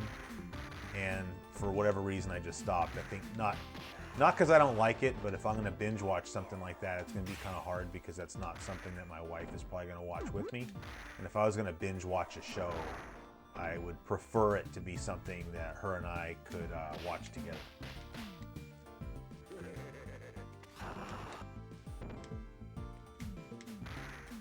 What about the Next Generation movies? It's been so long since I've seen one of those, I can't even really say whether I liked them or not even. I mean, I would just say generally speaking with the Next Generation, like I just like that show so much that like something like a movie would have to be like really bad before I wouldn't like it.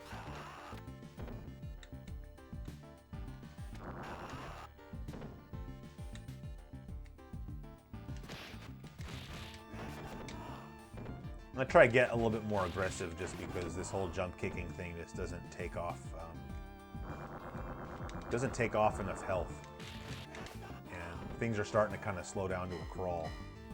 Yeah, the money pit. I remember seeing that. Not in the movie theater or anything, but I remember seeing the money pit.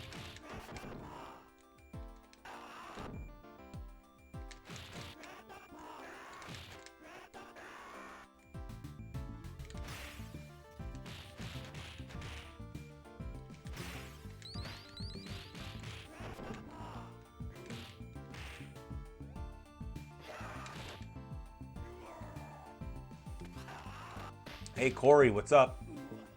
You caught the tail end of the stream, but yeah, we're still at it.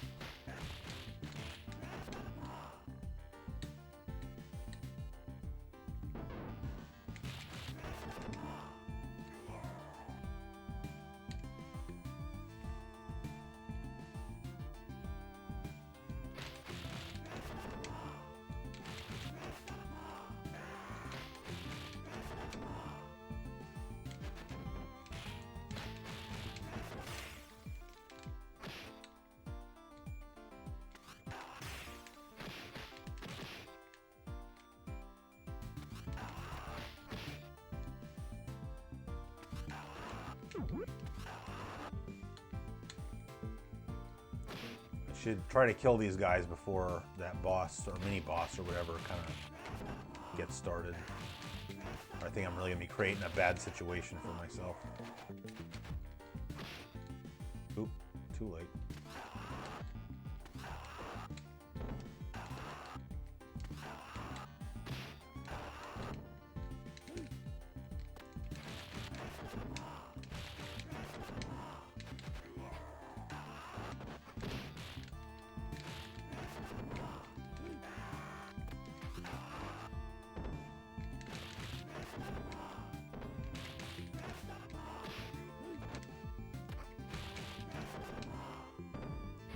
I like how this guy's name is Wayne.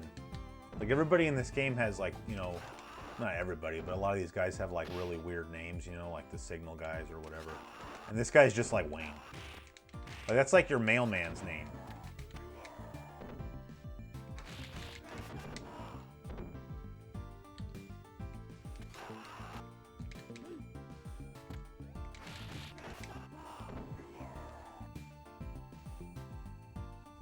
Oh, see you later, James. Yeah, I agree. It's getting this stream's getting kind of long in the tooth, but kind of not ready to quit just yet. Especially since I'm probably gonna end up playing some Buck Rogers tonight, just so I can get us caught back up. And then I don't know when we might play some more of that. Probably not gonna stream tomorrow just because there's football on. Although who knows, if my wife has to work late or something, then maybe I will. Oh no, not these flying guys.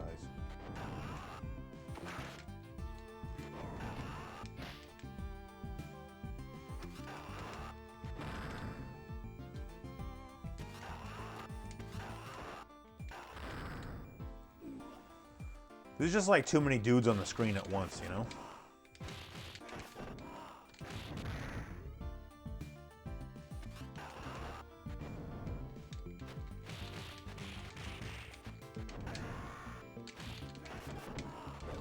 Oh boy.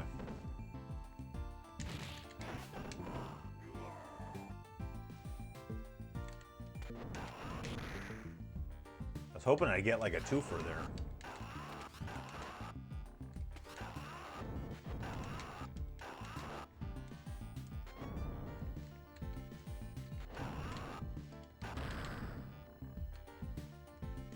This guy's gotta go. Oh, killed myself there too. Hold on here. Hey Chris, what do you think of Silent Hill on the PS1? Did you get spooked? Yeah, that game's pretty spooky.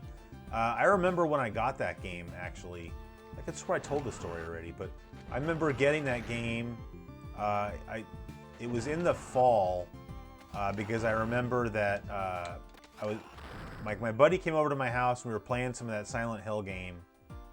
And then we left to go to like the county fair because we went to go see Weird Al Yankovic perform.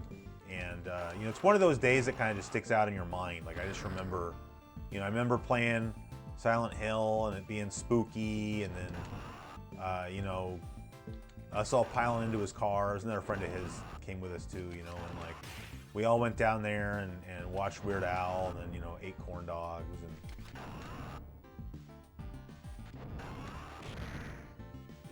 And but yeah, it's a very cool game for sure. I still have my copy. I've really never gone back to it. Like I don't know how well it holds up. Although, you know, as I've said many times, I don't think I really get too concerned about that kind of stuff. See, that wasn't even a boss battle. That was just like, that was just in the middle of the level. Hopefully that counts as the mini boss. I really hate this level because, you know, here you get these guys that like stick their heads in the windows and just throw grenades at you, which is like super annoying. Get off me. See, like you can't like punch him in the face to get rid of him or something.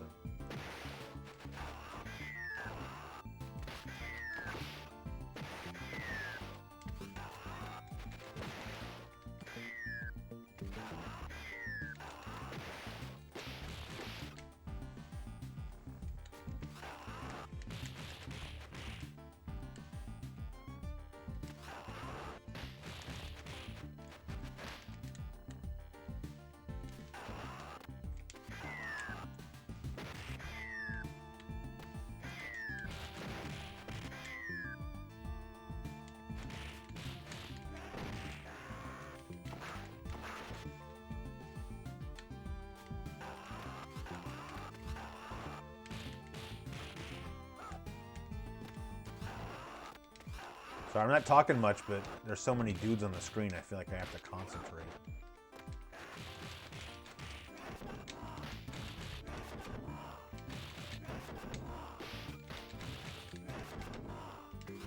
Stop throwing stuff. There. Sir. That music's a bad sign. Let's go back up here. The jetpack guys are annoying. Yeah, they are.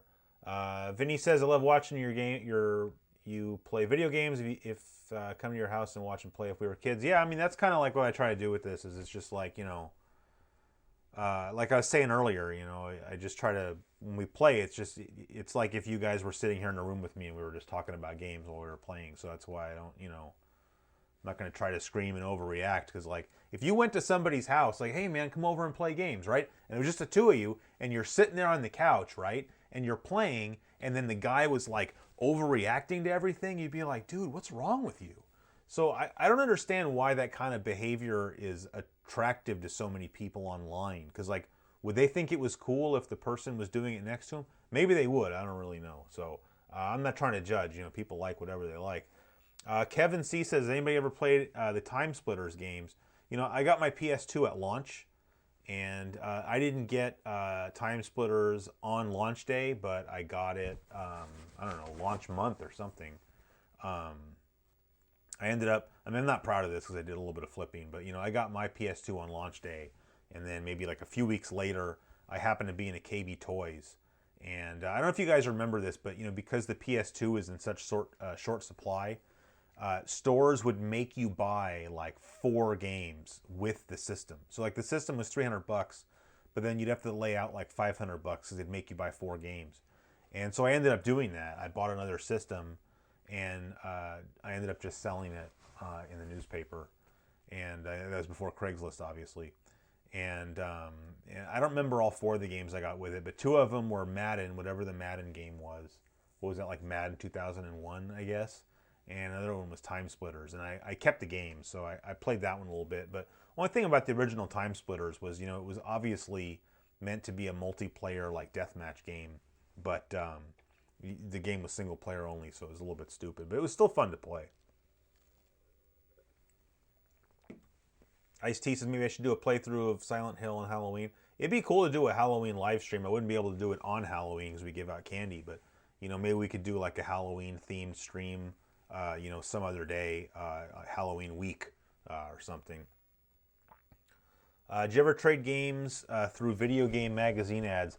I never did. I could never imagine sending a game away to one of those places and having to wait for the game to like get to those people and then for them to ship out my game to me and for me to get it back. Like that would like take forever.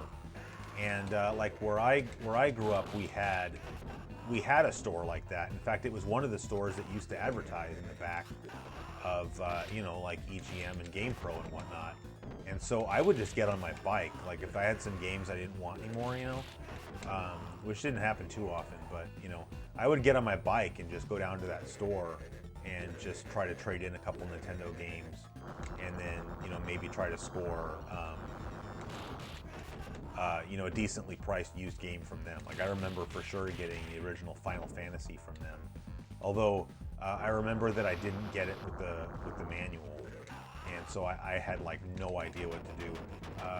I can't stand this boss, so this might end up being where we make our last stand, just because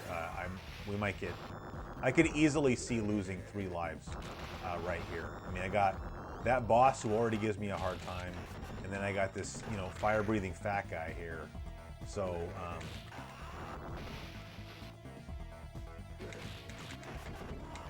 but we'll see. I'm not giving up, but I'm just making sure that your expectations are properly calibrated.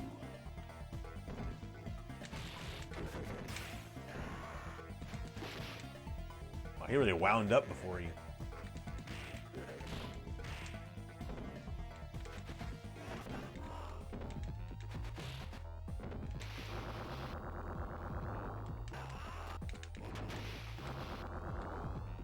Wow, did you see that? That he actually kind of saved me.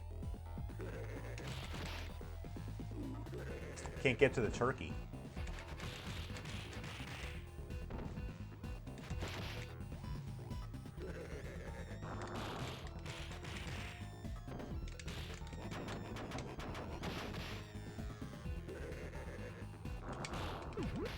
Haha.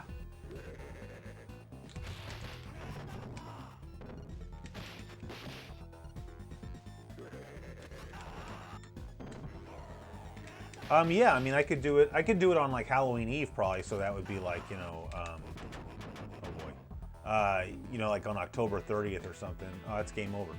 All right, well, obviously we're not playing that one anymore. Well, we've been streaming for like 2 hours and 20 minutes, so I don't think I'm going to load up any more games, but I'll talk to you guys for a few minutes if you want. You said bless you for giving out candy. I mean, who doesn't give out candy? Like, I always try to give out good candy. I think, didn't I talk about that on the Halloween episode? Like, you know, I'm not giving out like Smarties or anything. You know, I like to try to give out, you know, I'm also not the house that's giving out like, you know, king-size Snicker bars or something either. But you know, I think we can give out something decent. This year, my wife was talking about giving out candy from our garage instead of doing the front door. So that might actually open up some possibilities for maybe having a cool setup in the driveway or something. So yeah, we might do that. You never know to give out candy because kids don't come to any places you live. Well, I guess that's kind of a plus in the. I hope that's not because you live in like really bad places or anything. In my neighborhood, we get like hundreds of trick-or-treaters. So like I have to buy my Halloween candy at Costco. So yeah, iced tea, Splatterhouse would definitely be appropriate, or like maybe Splatterhouse 2 or Splatterhouse 3, or you know, it's easier if we can pick one system. But I mean, I guess that's not really too true. I guess I could set up a Switch box or something. We could play more than one system. But I mean, that's definitely something that we could talk about. Yeah, Vinny, I'm not going to play any more games. Sorry, my voice is starting to go, and it's like I said, it's been 2 hours and 20 minutes, but. We can play it again. You know, next time we stream, maybe we can play. I want to play some more Buck Rogers. Maybe we can play some Revenge of Shinobi as well. You said, is your trick or treat volume going up? I don't know. You know, we moved from a house where we got like no trick or treaters to moving here, and I think just in general, it's probably stayed pretty consistent. But you know, we get 2 of those big like 5-pound bags of candy at Costco, and we go through all of it, and that's like 500 or 600 pieces of candy.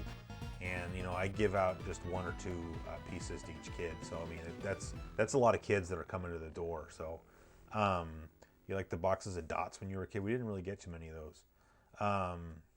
So yeah, all right. So anyway, I think we're gonna go ahead and wrap up the stream now. I think people have started to kind of head for the doors anyway. So I had a lot of fun. Apologize again for the little flap with Buck Rogers, but I'm gonna go ahead and take care of that, just because, like I said, I really do want to play that game a little bit more, and I'll make sure that I change the title of this stream before I re-upload it. Taylor, we talked about that. What I think of the new art style, I don't really care for it, and so I was saying, like, and I think this is pretty much what everybody's saying. If the gameplay is good and the music is good, people will forgive the art style. But if they slip with like the gameplay, if Koshiro does the music, then that'll be covered. But if the gameplay's not that great, then people are not going to like that the art style sucks. So, all right. Anyway, yeah. Thanks for streaming. Well, thanks for hanging out and watching. You know, it takes you guys being here too to have a successful stream. So I appreciate it. And I can't say when I'm going to stream again next, but you know, hopefully it won't be too long. So you guys all have a good night or a good morning if you're on the other side of the earth, and I will see you guys again really soon. So bye.